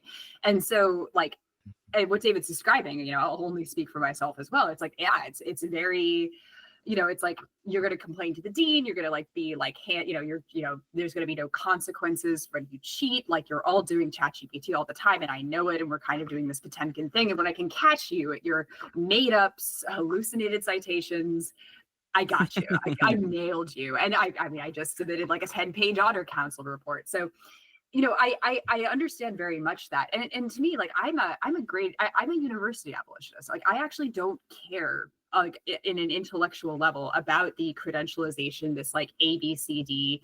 Like, what I want to see is like genuine intellectual curiosity on the part of my students. And to me, like, the whole structure of education is antithetical to that. And that to me is the more fundamental problem, rather than kind of holding the line on like academic standards, which, and again, I do see the like decline of academic standards, but I kind of both do and don't care. And I think that there's, the more important question here is, I don't think holding up like standards of some kind of like rigor, however we define it, is actually going to like unseat the power structure. It's just going to make students not take our classes. And I guess, students who do like might feel like they the rigor has given them a sense of like, I guess, confidence. But for me, more fundamentally, it's the way that the system itself is strategically designed to make deeply uncurious and uncritical subjects. And that's more troubling to me than grading.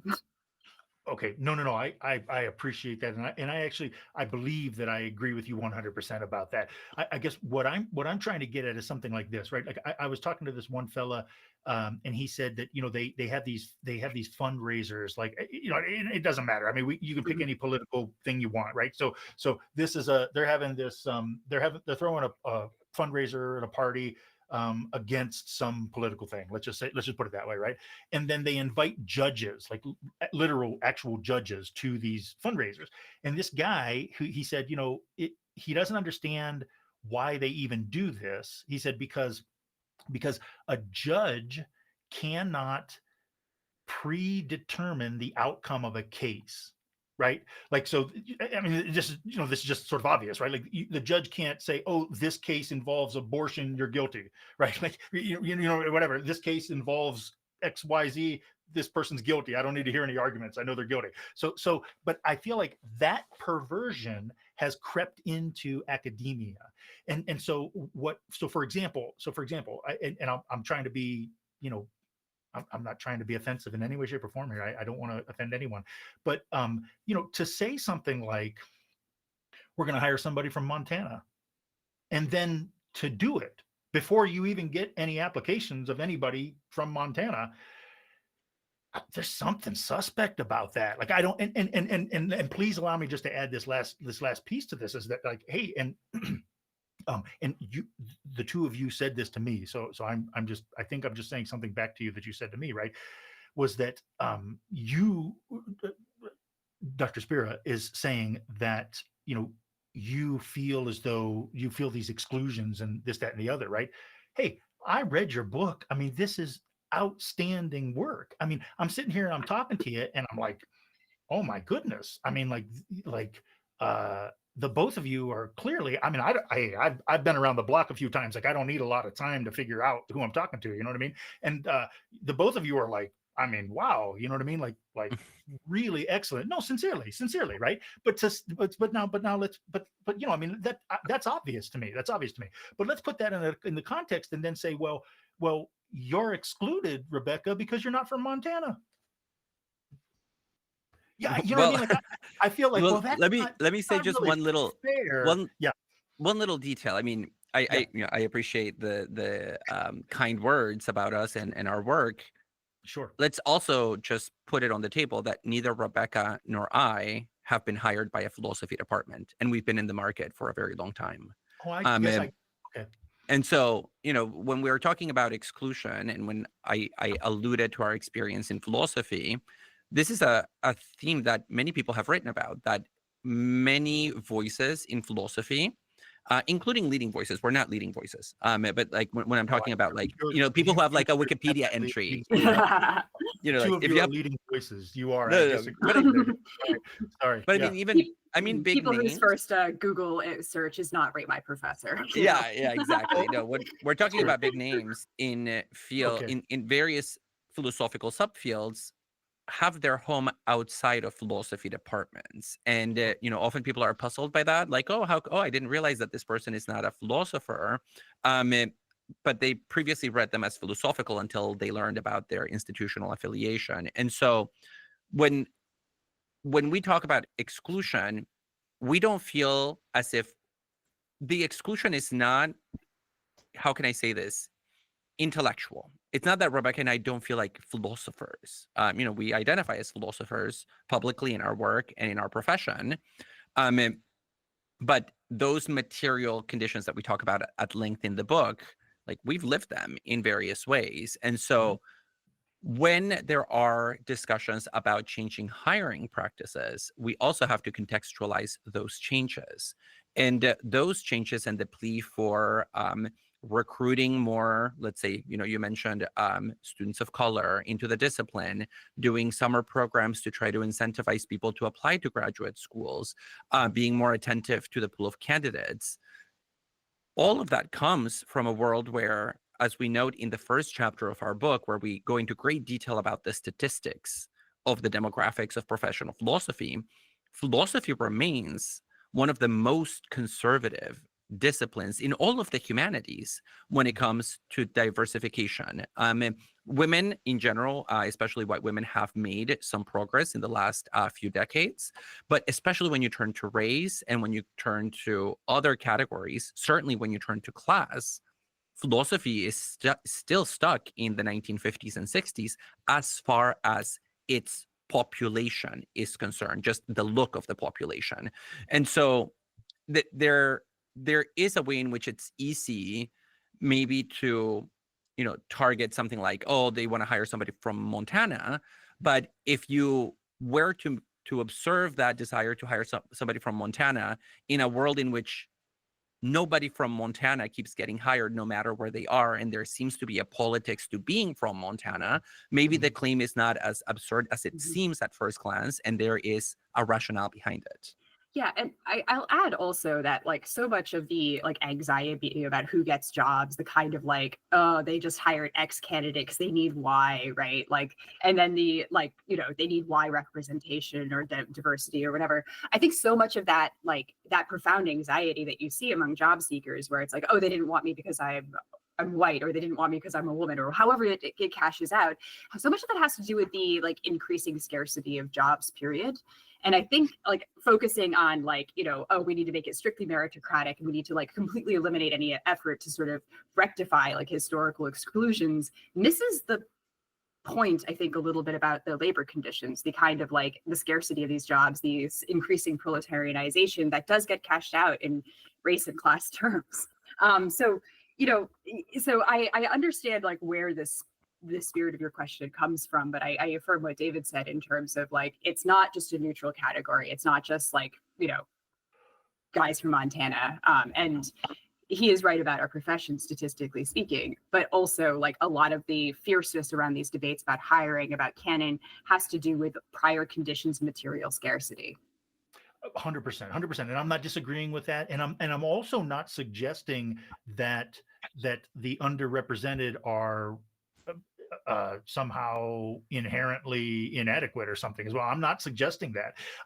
But what I'm suggesting is something like this: is that how do you say to a graduate student, right? How do you say to a graduate student, or say to any student, that I am going to grade you based on how well you perform?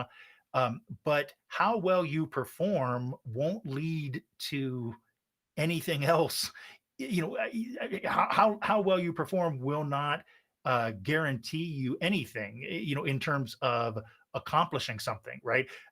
So, and I just two quick statements here. The one is that at the university, well, I'll at one of the universities I used to teach at, on day one with the graduate students, they started saying this to them, and I think they're afraid of lawsuits is why they started saying this to them. But they started saying, we want you to know that with this graduate degree in philosophy, you will never get a job. And they're just openly saying this on day one, so it's like, if you still want to stick around, that's great. But so anyway, but my point just being is that, and hey, I don't know, I was in a situation in which I still believed that if you're good enough, you get the job. If you're good enough, you get the job. And forgive me, the only other thing I'll say about this is that, but what I have seen is that people saying things like, some of these people I very much respect, but they're not saying things like, I want to. I said to a professor, they said, oh, enrollment is up. This was a while ago, before Trump's first term. Trump changed this in his first term, I believe. But so they said enrollment is up in the graduate philosophy. And I said to this professor, and I said, well, that's great. I said, evidently, philosophy is becoming more popular. People are enrolling in your graduate school. And he said to me, and I this guy, he's a genius. I mean, this guy, I respect his opinions on things all the way. And he said to me, he said, no. He said, he says they're enrolling in grad school because as long as you're enrolled in grad school, your school loans aren't accruing interest. Right. Yeah, and that's correct. Yeah. Right. I think they stopped that now, though. But maybe it's happening again. But so I guess my question is something like, so we're getting rid of the grading, we're getting rid of the merit in terms of who gets these jobs. We acknowledge that people are enrolled in this school so that they don't have to pay interest on their loans. I guess my question is something like, what is the school for? Like, what are we? I mean, really, what is the school for? Because if we say that the school is even trying to teach something, right, something called philosophy, I think that we're forced to acknowledge that there has to be some canon, or whatever you want to call it, that there has to be something that then we say that's what philosophy is, and then we can therefore evaluate your knowledge of philosophy based on how well you know that, right? And I don't know, and forgive me, it's all good. I want to celebrate your book. I think that your everything about it is great. No, really, I just wanted to push back a little bit on this idea of merit, because I don't understand it. I really don't. I feel like I can't understand how. I feel like the working class individuals mock it. I feel like the working class individuals mock it. So it being philosophy, higher ed, or philosophy in particular. Okay, so I'll give you an example. So I'm a big fan of the UFC. I love to watch the UFC. I don't know, a long story how I got into watching these things, but some of the maybe I'm in the minority with that. But so some people will say things like, well, this person won the match, or this person won the fight, but we need to give the winnings and the belt or whatever was at stake, we need to give it to the other person because the other person comes from a country who really hasn't been winning a lot, and so therefore we have to, but they're being sarcastic, they're mocking it, right? Like, they're just saying, like, that's absolutely ridiculous. Like, there is a competition, there is a winner, and to suggest that there isn't is a deep perversion, right? And really, it's really also like a gaudy display of power, right? To say that you are the best, but it doesn't even matter because I'm in control, kind of thing. Like, and I kind of agree with that. And I feel like I'm coming from the same place. I really sincerely do feel like I'm coming from the same place that the two of you are coming from. And I also acknowledge the racism and all the biases that are at play. And they are there. They're absolutely there. I just don't know. I just don't know that trying to eliminate competition, trying to eliminate merit-based competition, I don't know that that's the answer. Yeah, so. But I mean, I think you and Rebekah and I might agree on our diagnosis of some of the problems, right? So when you talk about graduate students being told you won't have a job, we agree that's happening. And to be honest, students should be told that. Okay. The problem is not diversification initiatives. The problem is that there aren't jobs for academics, and that those jobs are being squeezed out by the encroachment upon higher education by neoliberal values. And those jobs that are remaining are not paying well enough. That's where the adjunctification of academia comes in.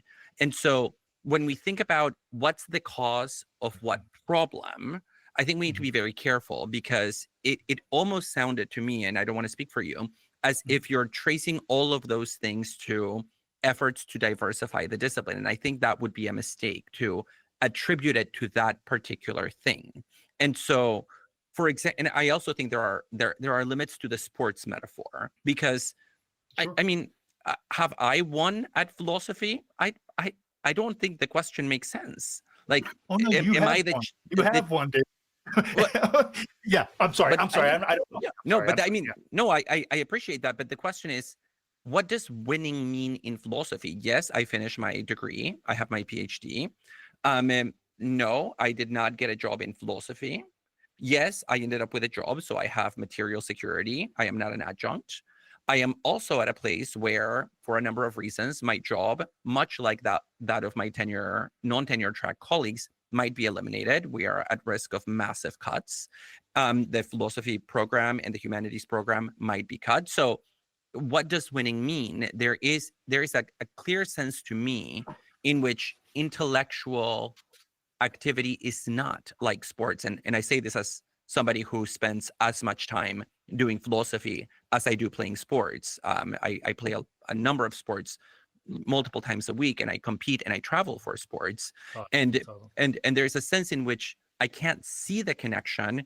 And in fact, I think that the notion that philosophy is a contact sport or a battle sport is part of the way of thinking about philosophy that I think I would want to reject. And it's something that is particularly strong in philosophy, where we often think about it not being the force of physical bodies, but the force of argument, where philosophy is like the battle of reason, and you defeat your opponents, and the harder that you humiliate them in public, whether that's at a conference or in an argument or in publications, the more points you're awarded by an invisible jury. I think that's what has made philosophy somewhat inhospitable for many people. For many people who are like, you know what? Screw this. What is this space? All these people are just nasty to one another and want recognition and gratification for like using reason and logic and arguments as weapons. And there is a clear abdication of that deeper mission of philosophy, which is a pursuit of the good life, an understanding of the self, a way of inhabiting the world in a more meaningful sense. And so the thing I would push back against in terms of this conversation with you would be, one, the sports metaphor. I don't think it applies, and I think it's dangerous. And secondarily, I think that we can agree on the problem, but we are attributing it to very different causes. Is it okay if I I think Rebekah wants to say something, but may I just say one? No. Okay. So this is of course the theme of Plato's Euthydemus, right? Is that they compare philosophy to wrestling, and then Plato ultimately says, that philosophy is more than something like that. But that the metaphor and that the model is informative in some ways. But I'm not saying I am not. I think David put it very well, but I want to say that I am not tracing this back to efforts at diversification. I'm not tracing it back to that. What I'm tracing it back to is rejection of the idea of that someone has earned something. Right. That's how I'm thinking of merit, right? That like you have put in the work, you do know what you're talking about. You should be, I mean, there is a should there, right? Is that you should be rewarded in some way for that. I So if we don't want to go the diversification route, we can go from a different angle. At one of the universities that I was teaching at, there was just this mad dash for accommodations. So people would come in and say, "I've got an accommodation," and I'm not allowed to ask why. And they say, "But this accommodation says that I get to have open book for the exam." And I mean, hey, my exams turned into open book exams for everybody. I mean, it was pretty clear to me, from some of the conversations and such that this was also something that was being exploited. And I understand that, that it's not possible to remove all exploitation from the system, but I don't know. I've never understood, and I appreciate everything that you just said. I just have never understood how the ones who are doing the work and the ones who are, trying to, I see when you set a goal and you try to accomplish that goal, like, for example, I want to understand the phenomenology of spirit, right? When you set that goal and, you can discern whether you've accomplished that or not, right? It can be discerned by people who are in a position to be able to judge that. And I think that though it is true that maybe, certain people have had access to the phenomenology of spirit and other people have not, and things of those natures, in regard to diversification, I don't know that we should throw the baby out with the bathwater, so to speak. And this idea that, no one can evaluate your work. I don't know, maybe I'm off base on this, but yeah, that's how I'm thinking about merit. So I apologize. Rebekah, any thoughts on this? Or no, you can take it away. No, I'm trying to figure out how to clear space here, intellectually, because maybe we are defining merit to begin with very differently. And so just to keep it to a concrete example, I don't think merit by itself will ever be a grounds for decision making when it comes to, for example, a hiring decision. So let me just say what I mean by that. Okay. By the time, because there are so few jobs in academia, something that a lot of people who are outside of academia don't know is that for any job opening, especially an attractive one, where you have some job security, at a normal school, I'm not talking about Harvard, I'm not talking about Stanford, at a state school where you have a fine pay as a state employee, will receive anywhere between 100 and 400 applicants. And easily. And not all of them will be the same. There are some that you can easily spot, like, okay, these are not competitive. You flush them out in the first round. That's why there are multiple rounds of eliminations.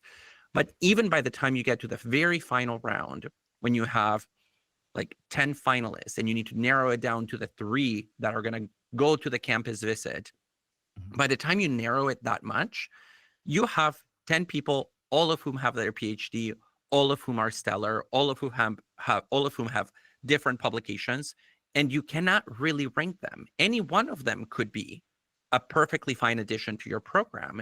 And it's at that point that considerations enter of, okay, it's not that we're going to give it to somebody who doesn't merit it.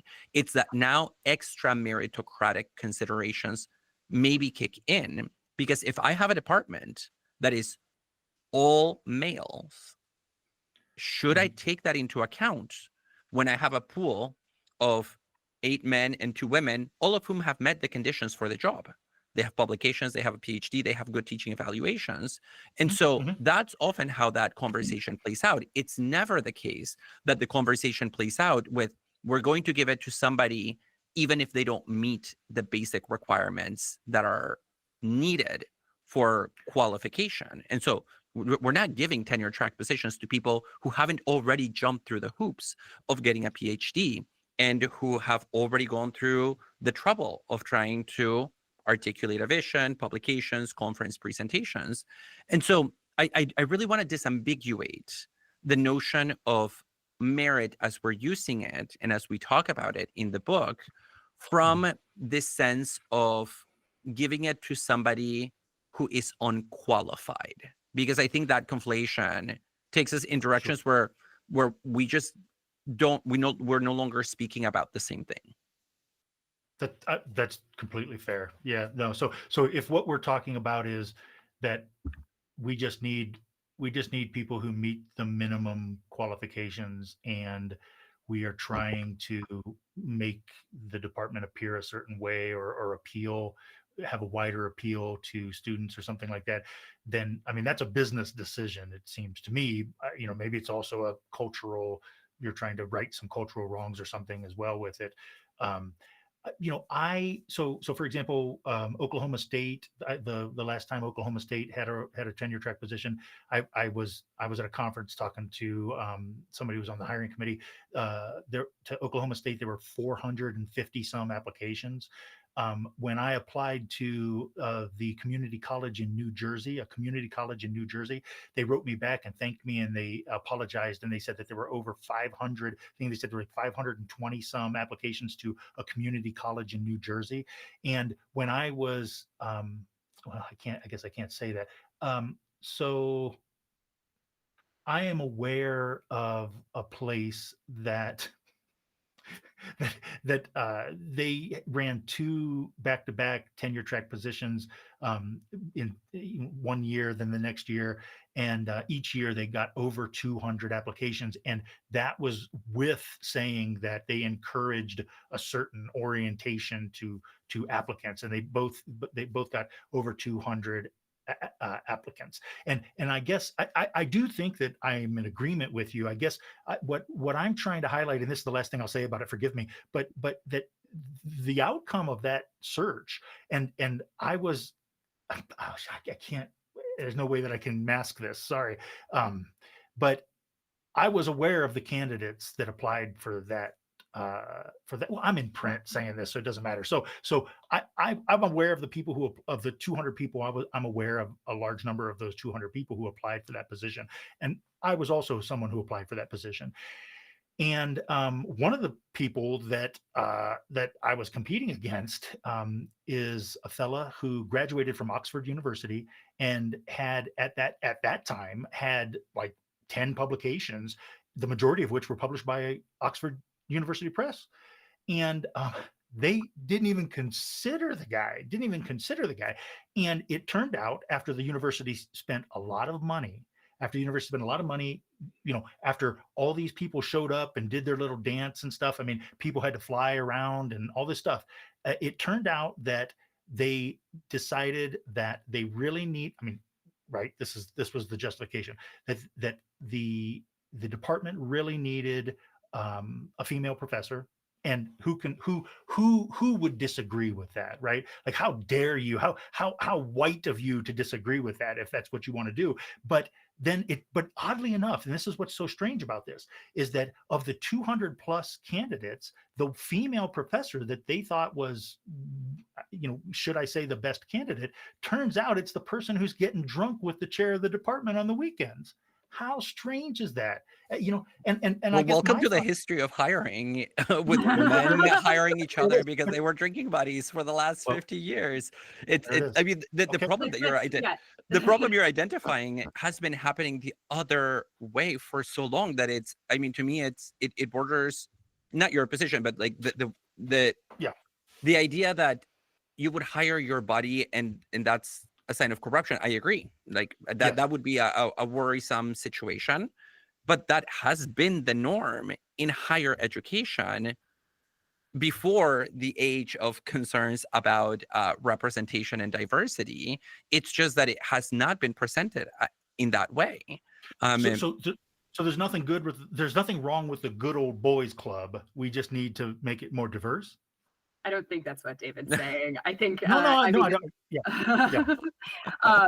No, I mean it's like a function, not just, I mean, the fact that it's articulated along these lines, it's the same old story. It's like people who know each other like doing insanely corrupt things and hiring. That's not good. I don't think anybody thinks that's good. But I think it's like it's different. That's a separate question, right? From the like the original like formulation of like, oh, we need X to fill Y position. Like that's a separate question. But that's why I think there is a misdiagnosis here, because the problem here is corruption. It's not the desire to have a woman in an all-male department. The desire to have a woman in an all-male department, great. I agree with you. you'll find that there would be people on a different side of the political spectrum who would say, oh yeah, that's kind of shitty that this particular situation played out like that. And so what is the problem there? Is the problem there hiring people that are your drinking buddies? Or is there the problem, the specific request in a job ad for people with a certain orientation, in this case, that orientation being sex identity? No, I appreciate everything that you're saying. The problem, I think, is that we don't have a leg to stand on.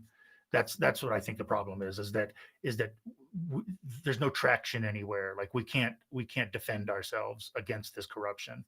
And I believe that they're paying lip service to this stuff. I mean, it's just rhetorical, you know, or they just don't care anyway. You know what I mean? So I feel like, you know, if we really want, I took the spirit of this book to be something like, this system needs to change, right? And and right, and so I'm all for it, and sincerely, I mean, going forward, if there's any way that I can help you, I would be very happy to be a part of the process. Even, you know, I'm just offering my 2 cents, and my 2 cents are something like, I think that in the scenarios that I've seen, I recognize that this is not the UFC, you know, I'm not, but in the scenarios that I've been around, I just feel as though I'm open to determining what those objective criteria are. It's not this is not a, you know,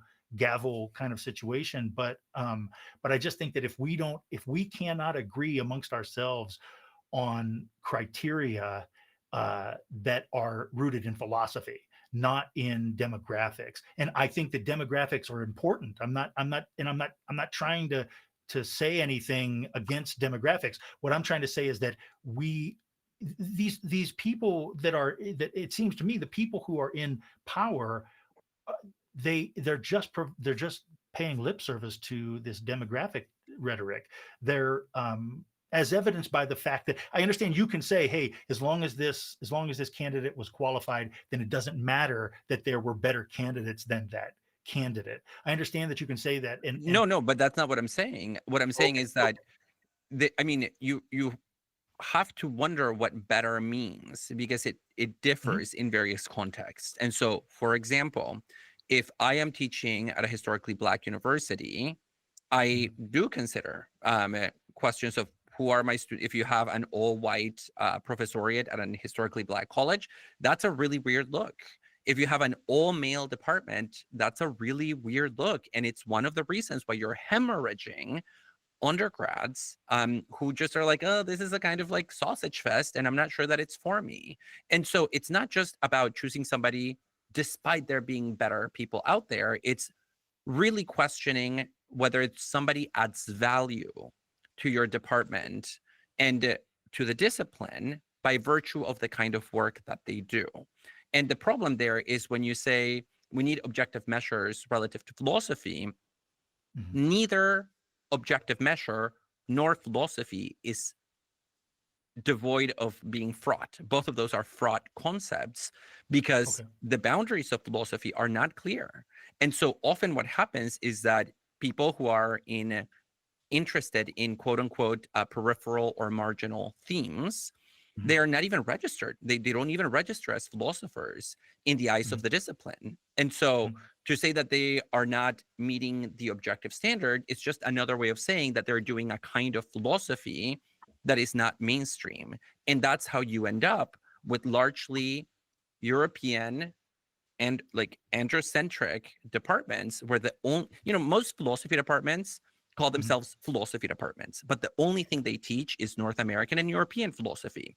And, you know, Rebekah and I were trained in that. That's what we wanted to study. That was our interest. We love it.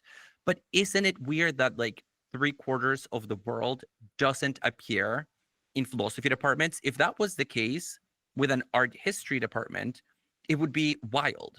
Right? Like if a department called themselves, we're the art history department, but we cannot tell you anything about art created outside of Europe and North America.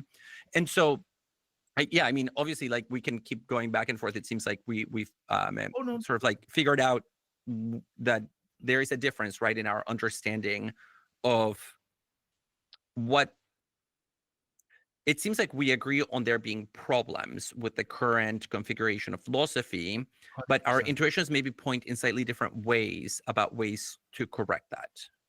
Well, hey, I just want to say though that like this is absolutely the best answer that anyone has ever been able to give, and I'm sure a lot of people will think that it is. I mean, can we say that there is a right answer in this situation? But so I really do appreciate that you're entertaining this question from me sincerely. I really do mean that sincerely. And I think that the difference is this, and it is ontological. And I don't know that, I don't believe that it should. I don't believe that it should divide us, because I would love to see the university reformed. But just to state it, you know, to put a very fine point on it, is that I actually do think that there is something called philosophy, right? I mean, I actually do. I mean, I said this from as soon as we started. Like, I believe in the Western canon, I really do, and I recognize that could be a myth, and so on and so forth. But you know, I still think that the university is corrupt, and I still want to see it reformed. And I would love to see African philosophy. I would love to see, Confucius and these other philosophers that you mentioned. So I don't think I'm against you. I really don't think that I'm against you. I just, like I said, I have an opinion about how the university should be reformed, and maybe ontologically we have a disagreement in there, but I'm on 100% in support of whatever mission you have to reform the university. And I think that your diagnosis is 100% on point. So yeah, and our goal is to make philosophy more rather than less open, so that we can have differing ontological ideas of what counts as philosophy without trying to expunge the other from the precincts of philosophical reason. 100%. I totally agree. I wonder if maybe the idea is to get outside of the university somehow. You know what I mean? I mean, like to have real philosophy. Let them, if they want to keep perpetuating their sausage fest, then let them do it. But we have something that's actually real philosophy. Open real philosophy. Yeah, I mean, I think that's an open question. It's kind of how we ended our book, and I think, especially for me, I'm like I'm at the end of a 3-year contract with my writing program, and so looking at the future and trying to think about like, where can I do philosophy outside of the academic philosophical discipline, because I honestly am pretty done with it. Like and not because I'm done with philosophy.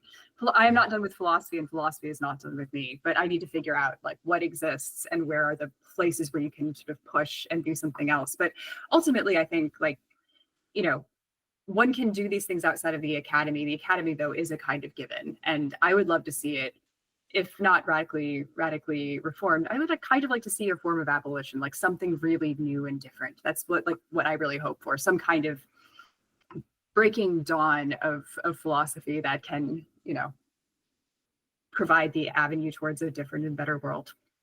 I love it. Well, thank you too so much. I hope that if you ever want to talk again, I'm open to it. We can talk about whatever you want, but I really enjoyed this. I mean, thank you so much for your time and your book. I'm going to put together a little intro and outro for this. But your book is awesome. Your book is awesome. Sincerely. It's and that's I don't give praise away like that, just easily. But your book is awesome. If I was writing a book review on this, I mean, I'd have nothing but praise. I think it's extremely well written. Like the rhythm, like as I was reading it, I was like, oh, I like this. And I mean that sincerely. You know what I mean? So there's something there. I mean, maybe we can do a kind of Derrida thing, and it's like it's in the writing. It's in the writing. Your writing is not. I mean, it wasn't. I didn't feel like I was like, oh my god, I got to put this encyclopedia down. You know what I mean? Like, no, I was like, oh, this is smooth. It's flowing. It's like it's introducing these ideas, and it's not overwhelming me, and yet it's actually showing me lots of ideas. I thought it was great. I really enjoyed it. I really wanted to have you on the podcast to talk about this, and I hope that all the libraries buy your book. I hope that, yeah, no, sincerely. I mean, and I hope that that folks out there that are not, you know, affiliated with libraries also buy your book, because the chapter 4 is worth the price of admission alone. Chapter 4 is the best statement of this I've ever seen by, is it okay if I say professional philosophers? But it's the best statement of this. It's the best statement of this I've ever seen by professional philosophers. And again, and chapter 3 is great. I mean, I really enjoyed your book. So thank you so much. Thanks for having us. Yeah, thank you so much for the conversation. I've been looking forward to discussing this book with other people. And so it's genuinely a pleasure. Thank you for your questions. And thank you. So, I mean, I really enjoyed this conversation, genuinely. Thank you. Thank you so much. Thank you so much for having us. We really appreciate your time. Thank you. So Ciao. All right, bye-bye.